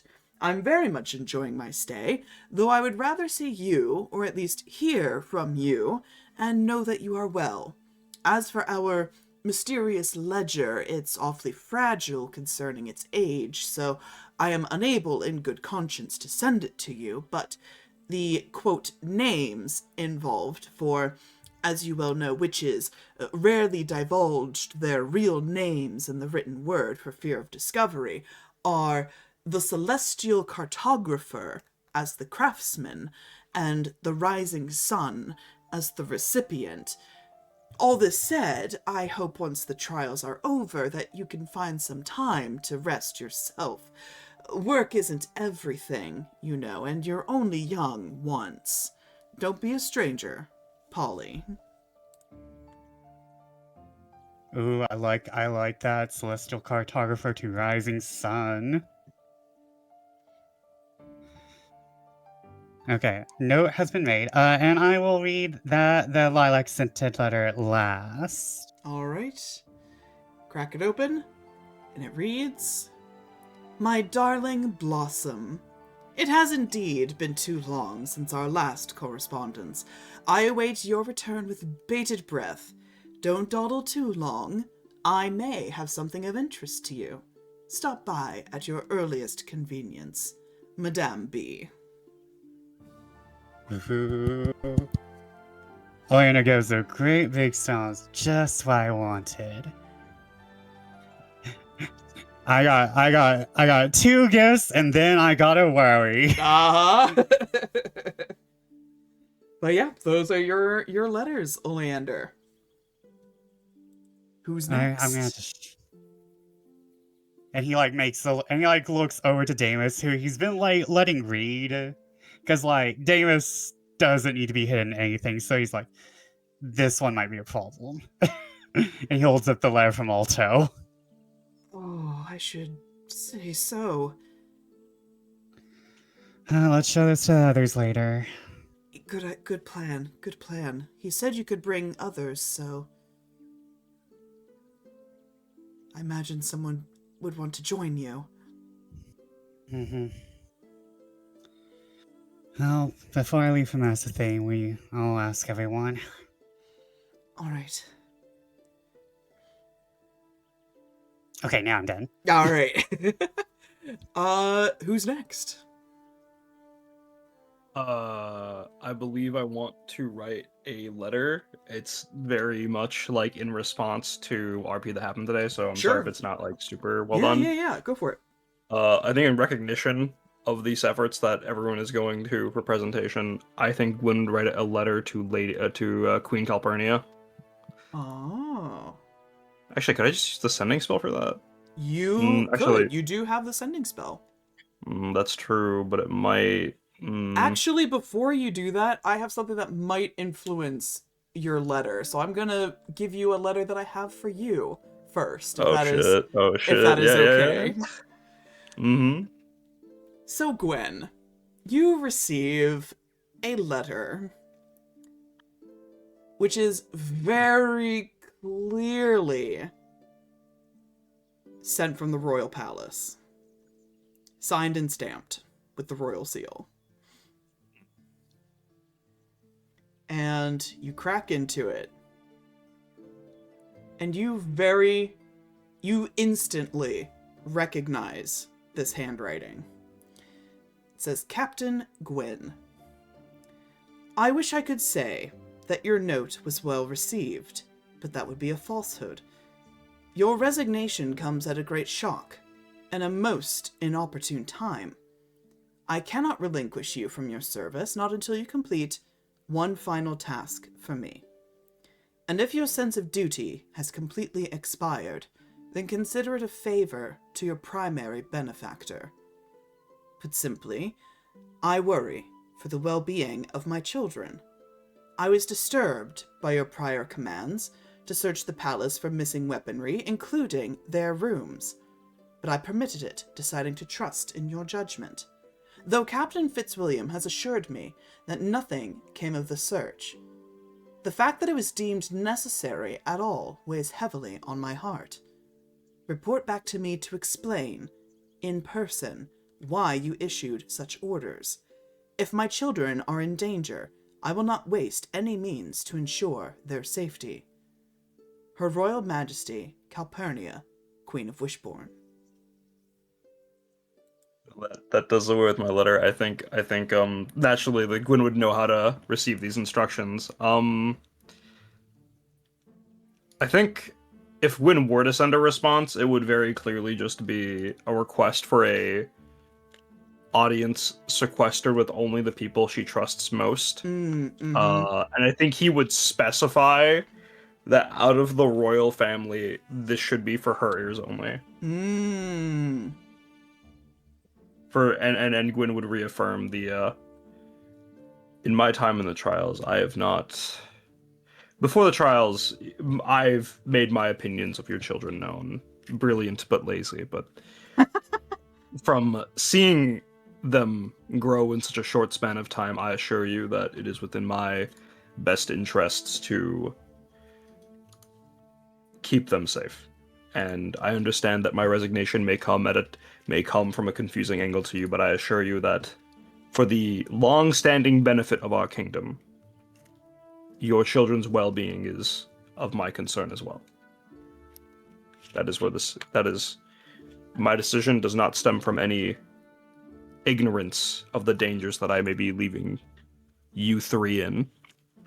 Specifically three.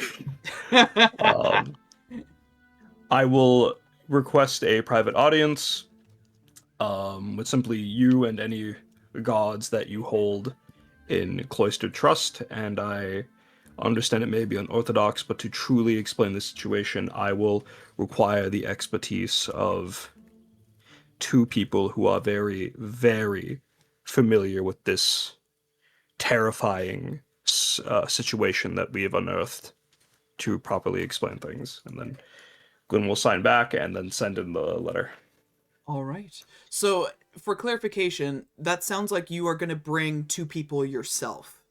Yeah, I was thinking specifically bringing Oleander and Essie, because Essie needs to confirm all this, and Oleander is... I think the whole party as a whole gets the story, but Oleander is the only one with the expertise to, like, sort through the PowerPoint presentation. Gotcha. All right. Cool. Yeah.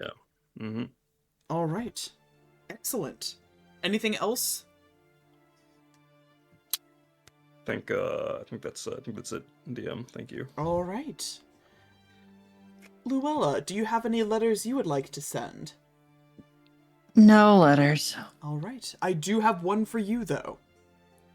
Yes. Similarly, this is a handwriting you recognize. You have corresponded with this person a few times during your time at Hollow Light.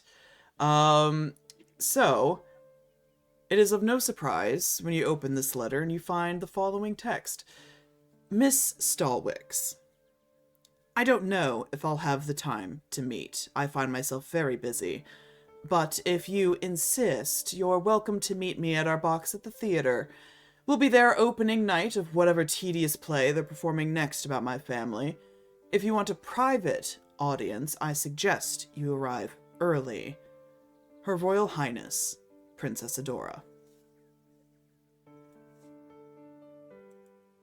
Excellent. Lovely.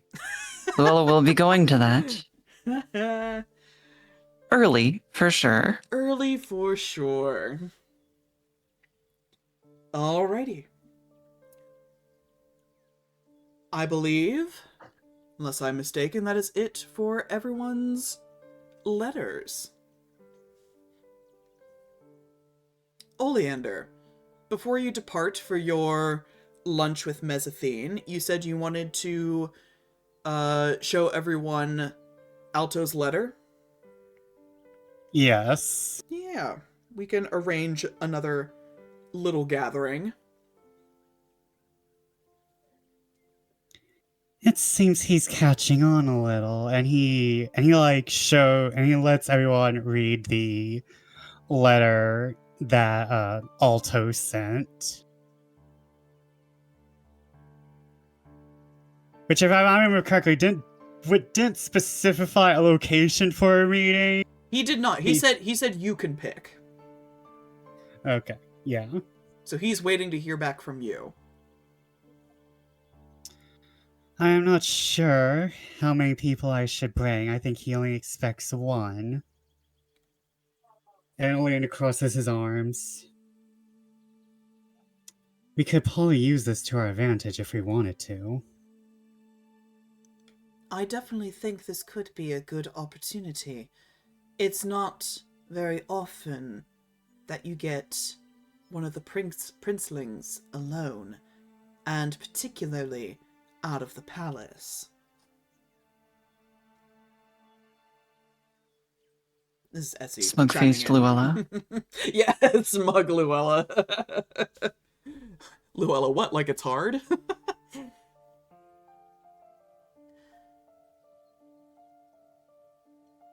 Does anyone in particular wish to go and speak alongside me with to the prince? I imagine he might feel more at ease with someone he's comfortable with. And Essie looks over to both Luella and Topaz. Topaz wasn't there, though. No, He but specifically mentioned. he does have quite the rapport with the prince, if I'm not mistaken. We talked many times, that's correct. Though I'm not sure if, when I was last talking to him, not sure if he caught my eye, but I couldn't help but look to see if his sword was missing. And, well, it was, so it's possible he's suspecting me in some way.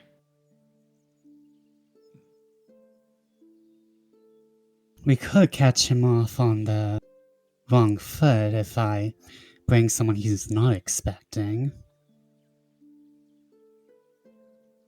Who might you be But then- suggesting?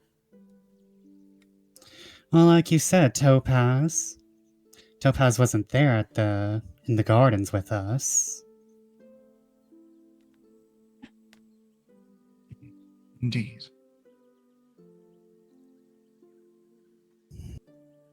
Well, it's not a problem we had to figure out immediately. Where do you think we should meet him? I doubt bringing him here would be that great of an idea, but it's really hard to find a place to be alone in this city. I could call a friend and borrow a floor of a place, but if anyone has their own suggestions, could be possible that the prince would rent out an entire place just for 2 people, or 3. If you want the conversation to be private, you're going to need to make accommodations. Most people just meet in tea houses in the upper crust. Hmm. My offices are generally rather good at keeping voices from traveling. There's an idea.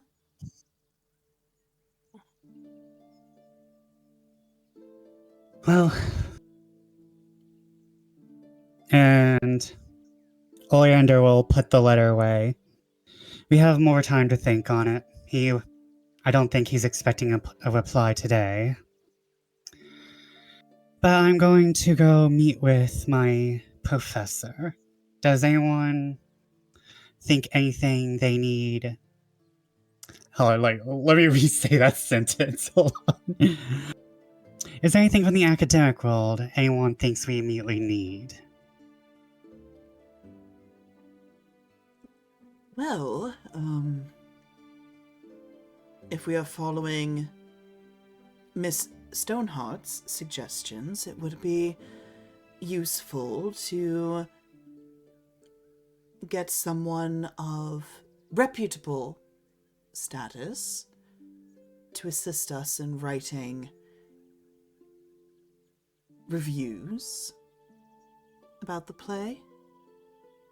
Not necessarily to bring them in on the whole scheme, mind you, but at least it can be framed as maintaining the historical integrity of our history.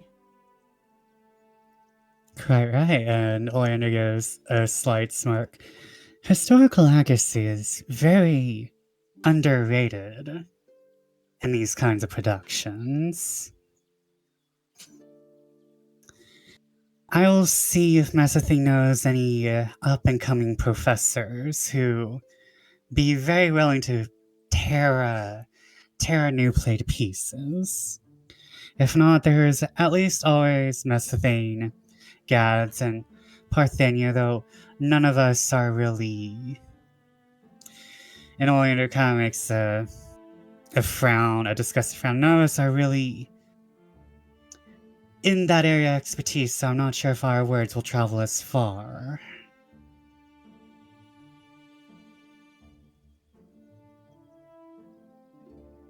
But I will do my best. I will see you all later. All right, and you head out to your lunch with Mesothene. Yes, I assume Mesothy has like a regular place. She's 1,000 years old. Oh, She's yes. older than 1,000 years. She is very much a creature of habit. In her time upon this earth, she likes things just so. And she has a regular restaurant that she frequents, and she has her booth, right? No, it's practically got her name with a plaque on it. That's just how frequently she goes and sits in the same place in the same exact seat, and very likely orders the same thing every time. So when you meet her there, she's already there. She's extremely punctual. And she'll give you one of her classic tight smiles. She's not the most expressive woman. And she stands to greet you properly, extends a hand for you to shake. Ah, Oleander, it is good to see you again after all this time. Oleander shakes her hand. It's been quite a few months. How was the fall semester? Hideous, as always. My freshman class is utterly incompetent. I had to flunk about 75% of my students. Oh, what about the other 25? Anyone interesting? They'll do, for now. It's really hard to come across classes with people like me and Parthenia in it. Yes. Well, there's still time for someone to irritate me enough to raise to your standards. Oh, I've set the bar pretty high, but someone will surpass it one day. Please, have a seat. And she'll take her seat at her booth, take a sip of her coffee that she has, and as she sits down, she immediately goes to like press the wrinkles out of her pants, folds her napkin, perfectly over her lap. This is a woman who is very tailored. She's very well put together. Her hair is immaculately done and pinned into place. She wears a pristinely cut suit with a high collar, intricately knotted tie, just as you remember her. Nothing has changed. She has like 70 of the same suits in the closet. Oh yes. In a variety of colors, but all the same suit. It's kind of heartwarming to see you still haven't changed. Neither have you, I dare say. Still spending more time in the dirt than at the institution that raised you to the heights that you are. Oh, well, someone has to be out there digging the foundations. Indeed. I trust that your latest dig was successful, then? Although you did have to be pulled prematurely for the trials. Oleander is kind of like getting the hint, and he kind of gets an quite successful. I'd show you, but don't want to prematurely release with all these people around. Who knows what academic is listening in? She kind of narrows her eyes at that. You actually found something, then? Wait. Oh no. Hold on, I'm having a brain blast. I sent the letter to her. I know that.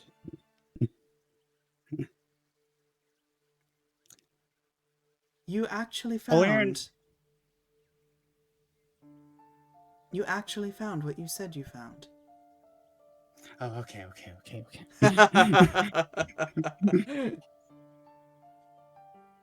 Oleander kind of gives a stern nod.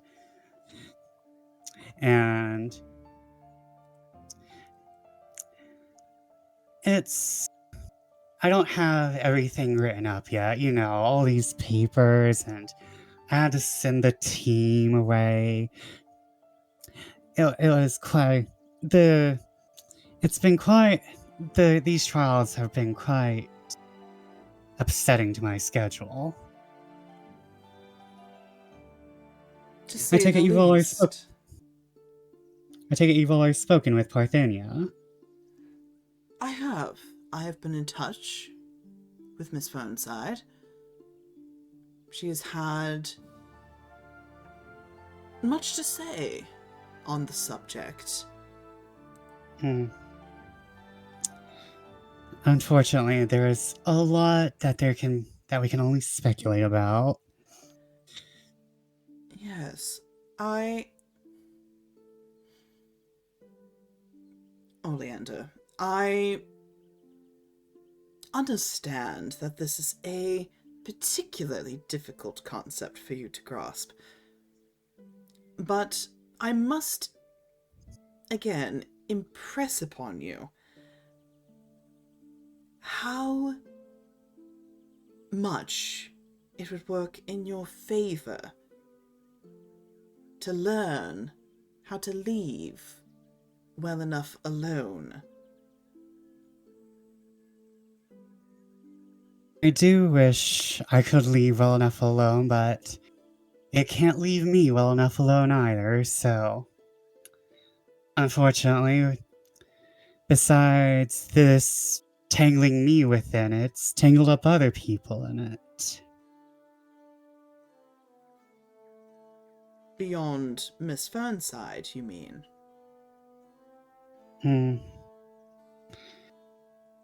I hate to be speaking around it so, but it's, I realized, a little large. A little larger than me. Her eyes narrow again. How large do you mean?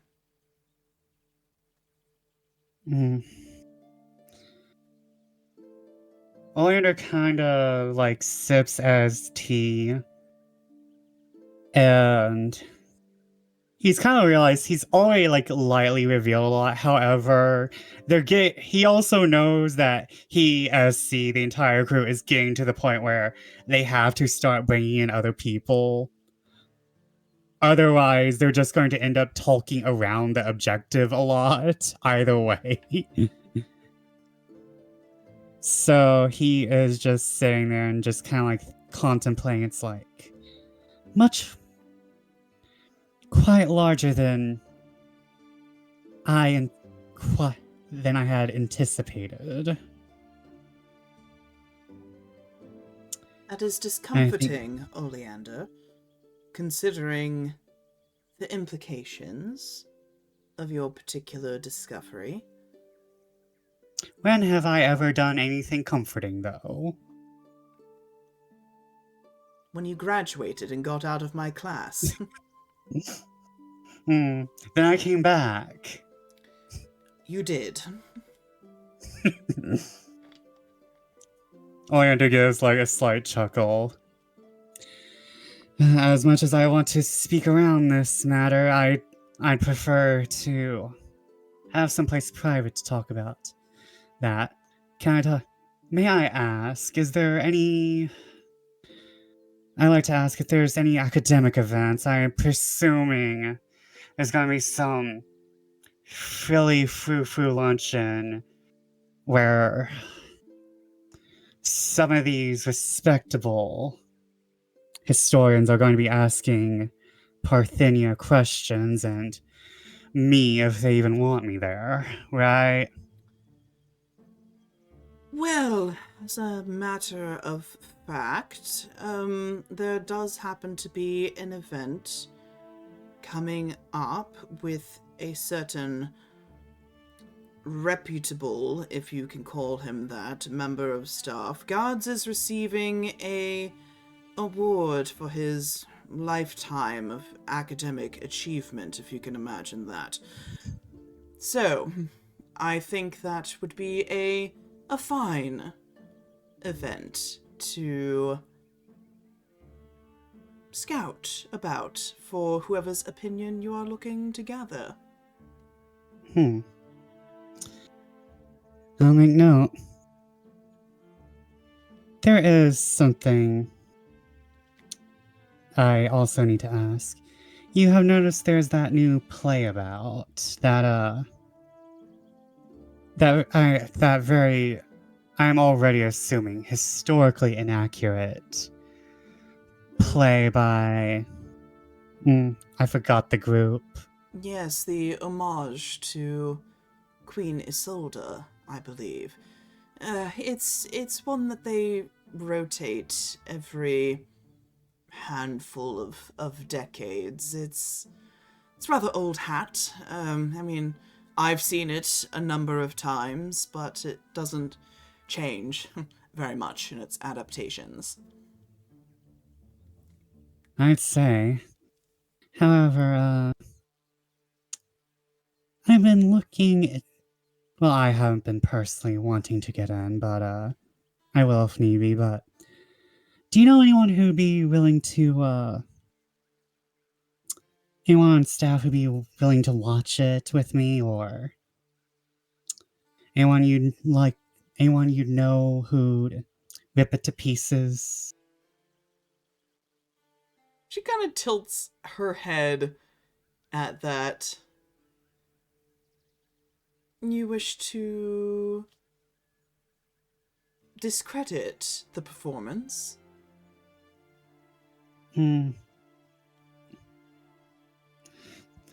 I've been learning a few things as of late, and I like to stretch my rings into, well, maybe not discrediting, but I like to maybe see about expanding my horizons.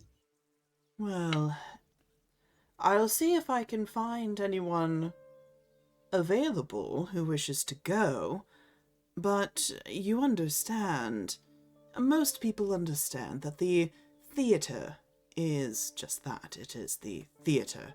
If people were looking for a history lesson, they would be in one of my classes. True, true. It's quite. Your classes are quite well and good. But I do say there's something about historical accuracy in a play. Well, I'll see who I can scrounge up, or you're welcome to peruse yourself. That's the thing. I have to say something. I'm sorry for worrying you and Gads over these past few weeks. He has been fretting ceaselessly. The man has more grey hair than I've ever seen in his life. Yeah. I should apologize that I am. My allies lie mostly in academic circles, and I honestly don't know what I would do without all of you. And it has been quite surprising to find friends in Parthenia and to go back to my... I don't want to say my roots, as I've always tried to get peer reviews and such, but...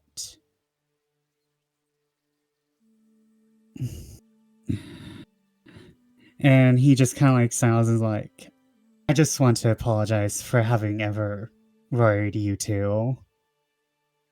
She gives a surprisingly relaxed smile. It's not a very broad expression, but you can see the perpetual furrow of her brows relaxes a little bit, and this is about as soft as Mezzanine is ever going to look. But she looks at you and gives a little sigh. Oleander, you were and are one of my brightest pupils. And as ever, I am invested in your future. I again caution you to take care in whatever it is you think you are about to do, because I can tell it is something. I urge you to be careful and not have that bright future come to an abrupt end.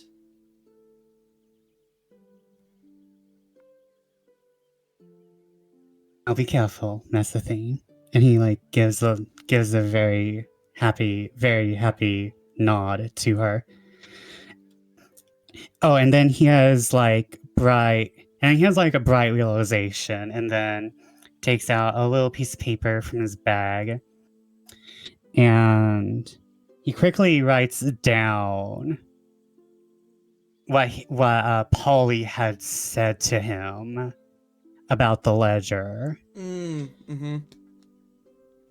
And he as he's like taking a bite out of a cake or like sipping his tea, he like slips it over to her and is like, does this ring any bells for you? By the way, I just got sent this from Polly this morning. She scrutinizes over the names. And you can see she's flipping through the many, many, many memories that she has. The annals. Yes, the wheels in her head are turning. I can't quite place it, but the celestial cartographer. It rings a bell. I can look further into it if that is what you wish. That would greatly benefit me as I am very busy. So I see. I'm glad that you could take time out of your busy schedule to visit with an old teacher. Always willing to visit you, that's the thing. Try not to make it too far apart between visits next time. Well, like 100 years? We'll aim for 50.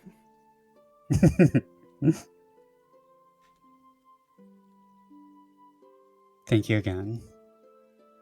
Of course. Mind yourself. You have a habit of diving in antlers first. Brew.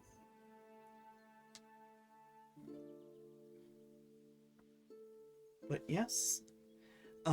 Anything else to say or ask Mezzethine?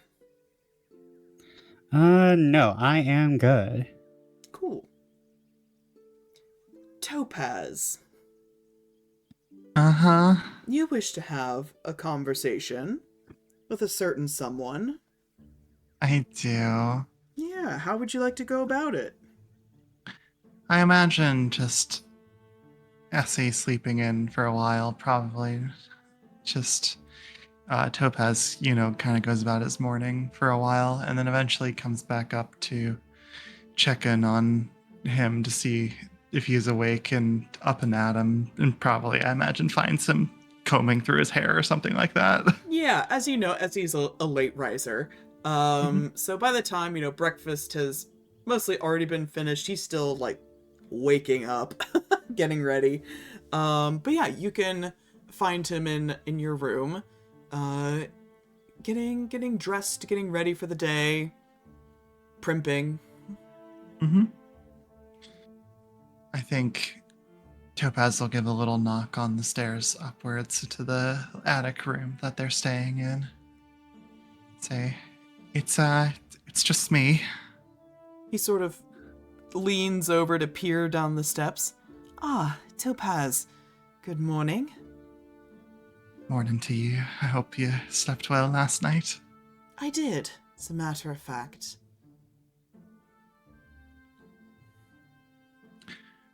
I don't mean to ambush you or anything when you're still getting ready, but I was hoping we could have a bit of a chance to chat.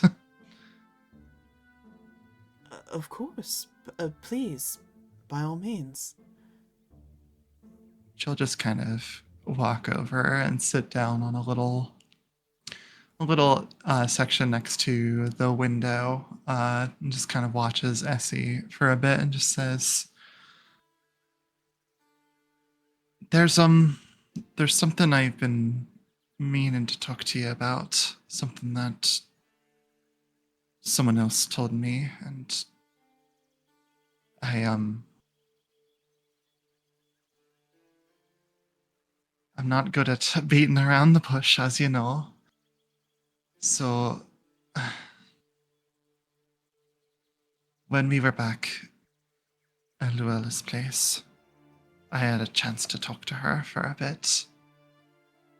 And she told me that she thought that you were scared. Petrified, even. And I know you don't wear your emotions on your sleeve or anything of the sort, but I suppose I just wanted to check in on you.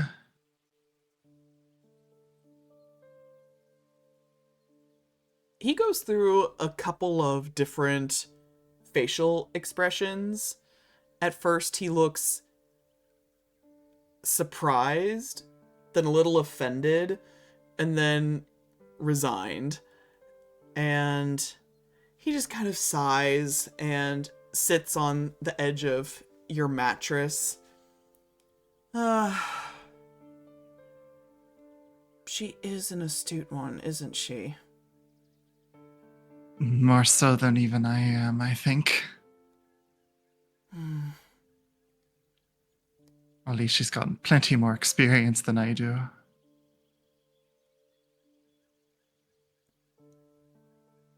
And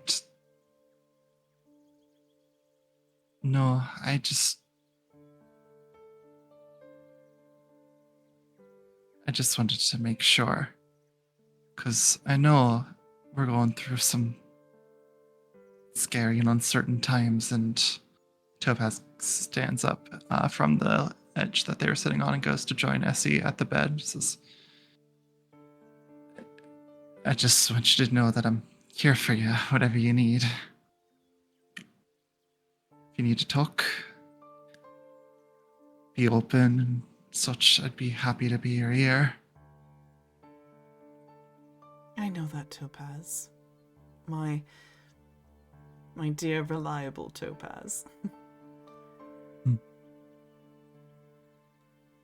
It is difficult, I think, to imagine not being afraid, considering what we plan to do, the odds that we face,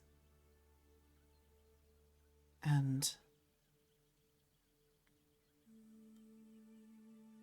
I don't know.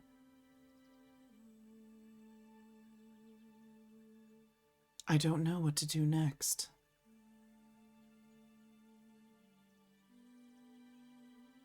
I was talking to Gwyn about that yesterday, as a matter of fact.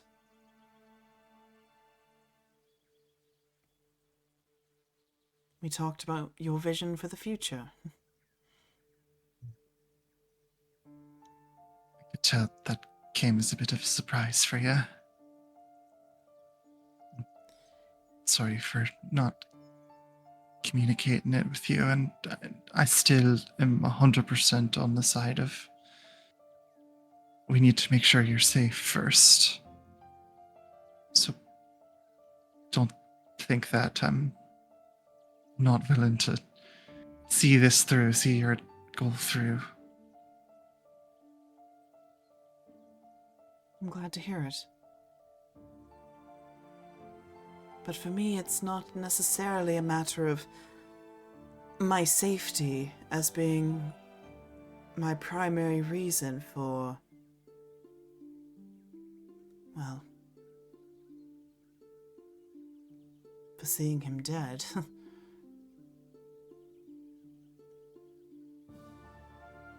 No, it is purely for Isolde's sake and her memory that I wish to see it done. But then when it's done,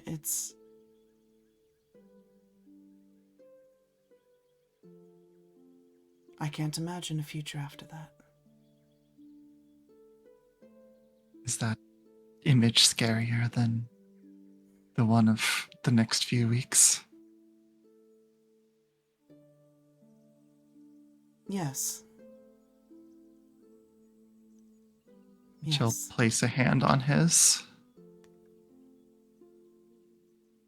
I've never been one to plan out things very far in advance.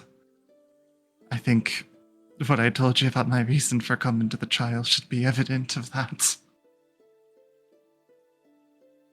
But I would love to have you by my side.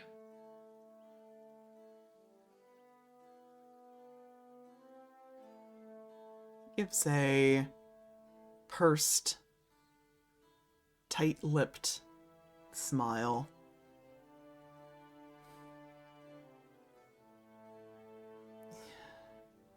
Topaz, I can only imagine what you might think of me after all of this. You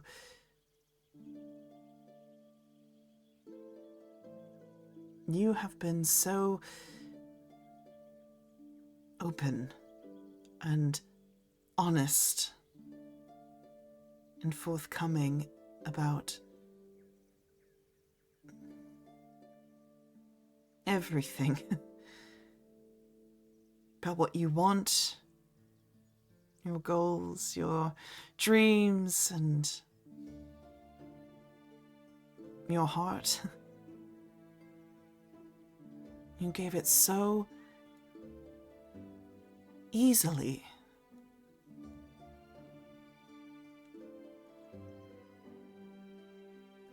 And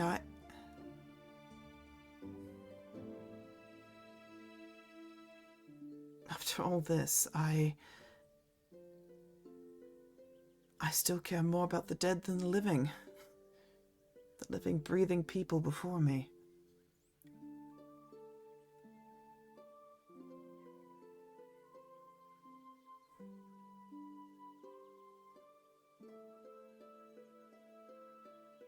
Not the best at this, but I mean, I read a lot about Isolde. She seems to be such a lovely, lovely person. Cares so much for others. She was the brightest among us, both in the heavens and here on Wishporn. You know, I could see her light, even as light years separated us. And then one day, she was extinguished.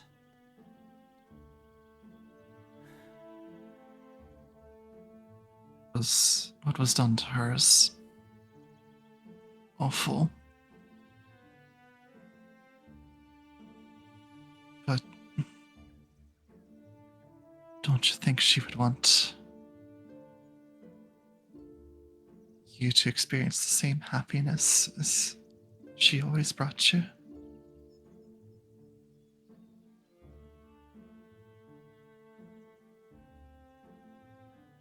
I think she must have.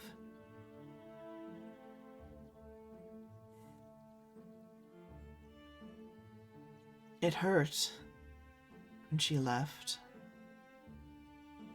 I couldn't understand why she would ever wish to leave Mother and I. What she ever saw in those puny specks of life on this sad, abandoned rock.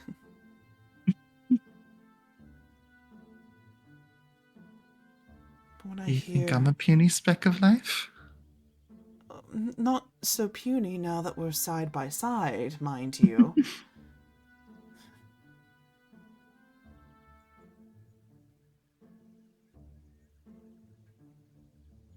But being here and retracing her footsteps, seeing what she saw,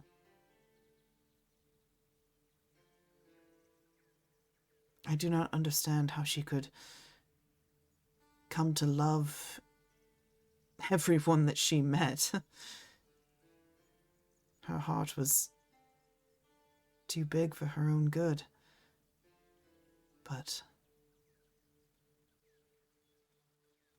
I think I can understand why she stayed.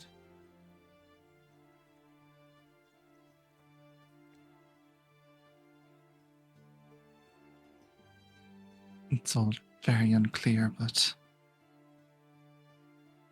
it seems, at least to me, she stayed to care for those she cared about.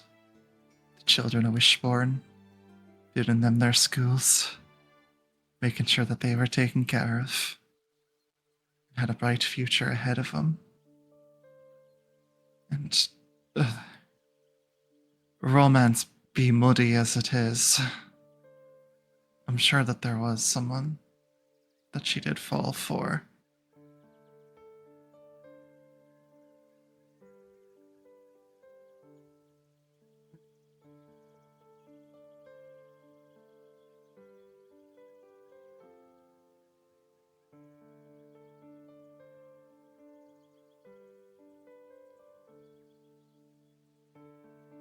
I'm sorry, Topaz, that I cannot...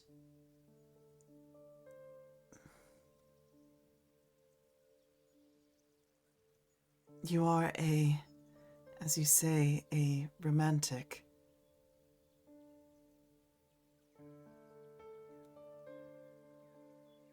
I care about you. Very much so.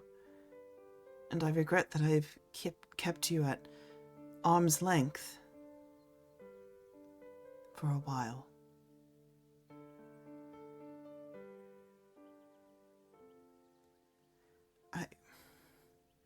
Until this is done,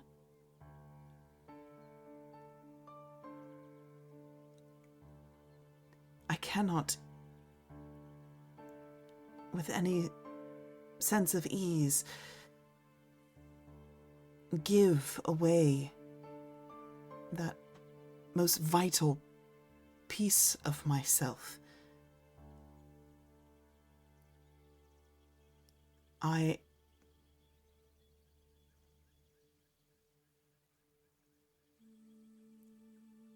I'm afraid to.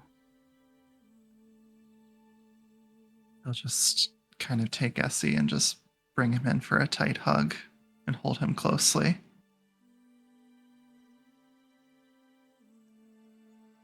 I've never needed your heart, Essie. I've only ever just wanted you.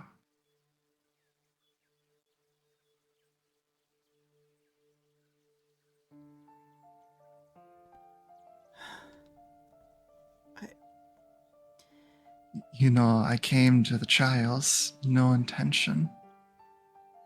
Even when feelings started to blossom, all I ever just wanted to do was just to be with you. Heart or no.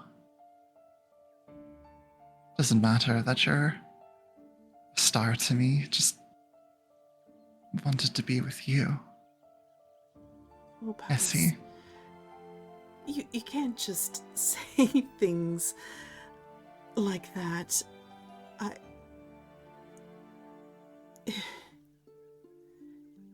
My heart, it feels like it's ready to burst from my rib cage, and it torments me. It already feels like it doesn't belong to me anymore. But then, where will it go? To whom does it belong then? If I give it to you here and now, what becomes of Sir Gwyn? And likewise, if my pounding heart goes to him, then what becomes of you? I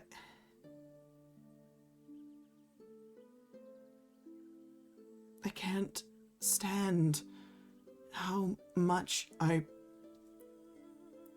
feel.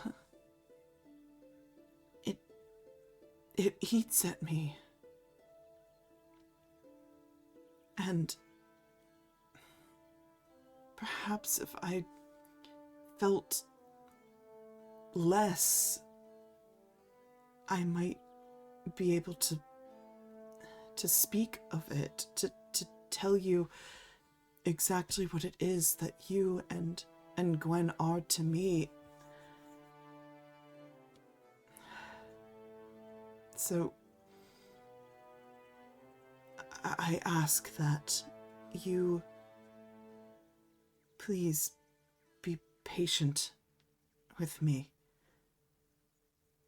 And when this is all done,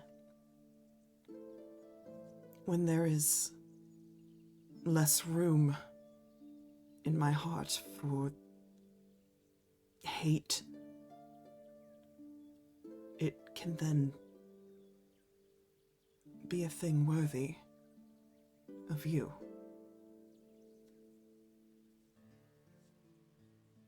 She's probably crying listening to this a little bit, but she affirms it with just another tight hug and just says, I'll be by your side. As long as you'll be by mine.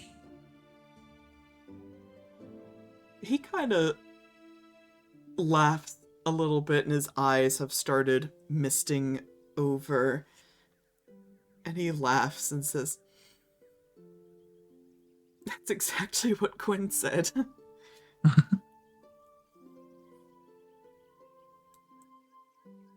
She'll take her one hand off the hug and just place the right hand onto Essie's right hand, so that way the bracelets that they wear are touching, and just says, well, speaking of making promises, that I promise you.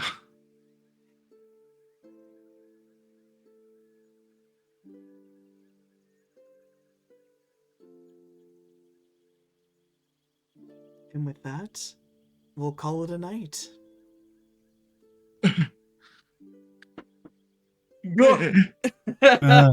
Essie, you should talk to Topaz and make sure things are clear. What the holy shit?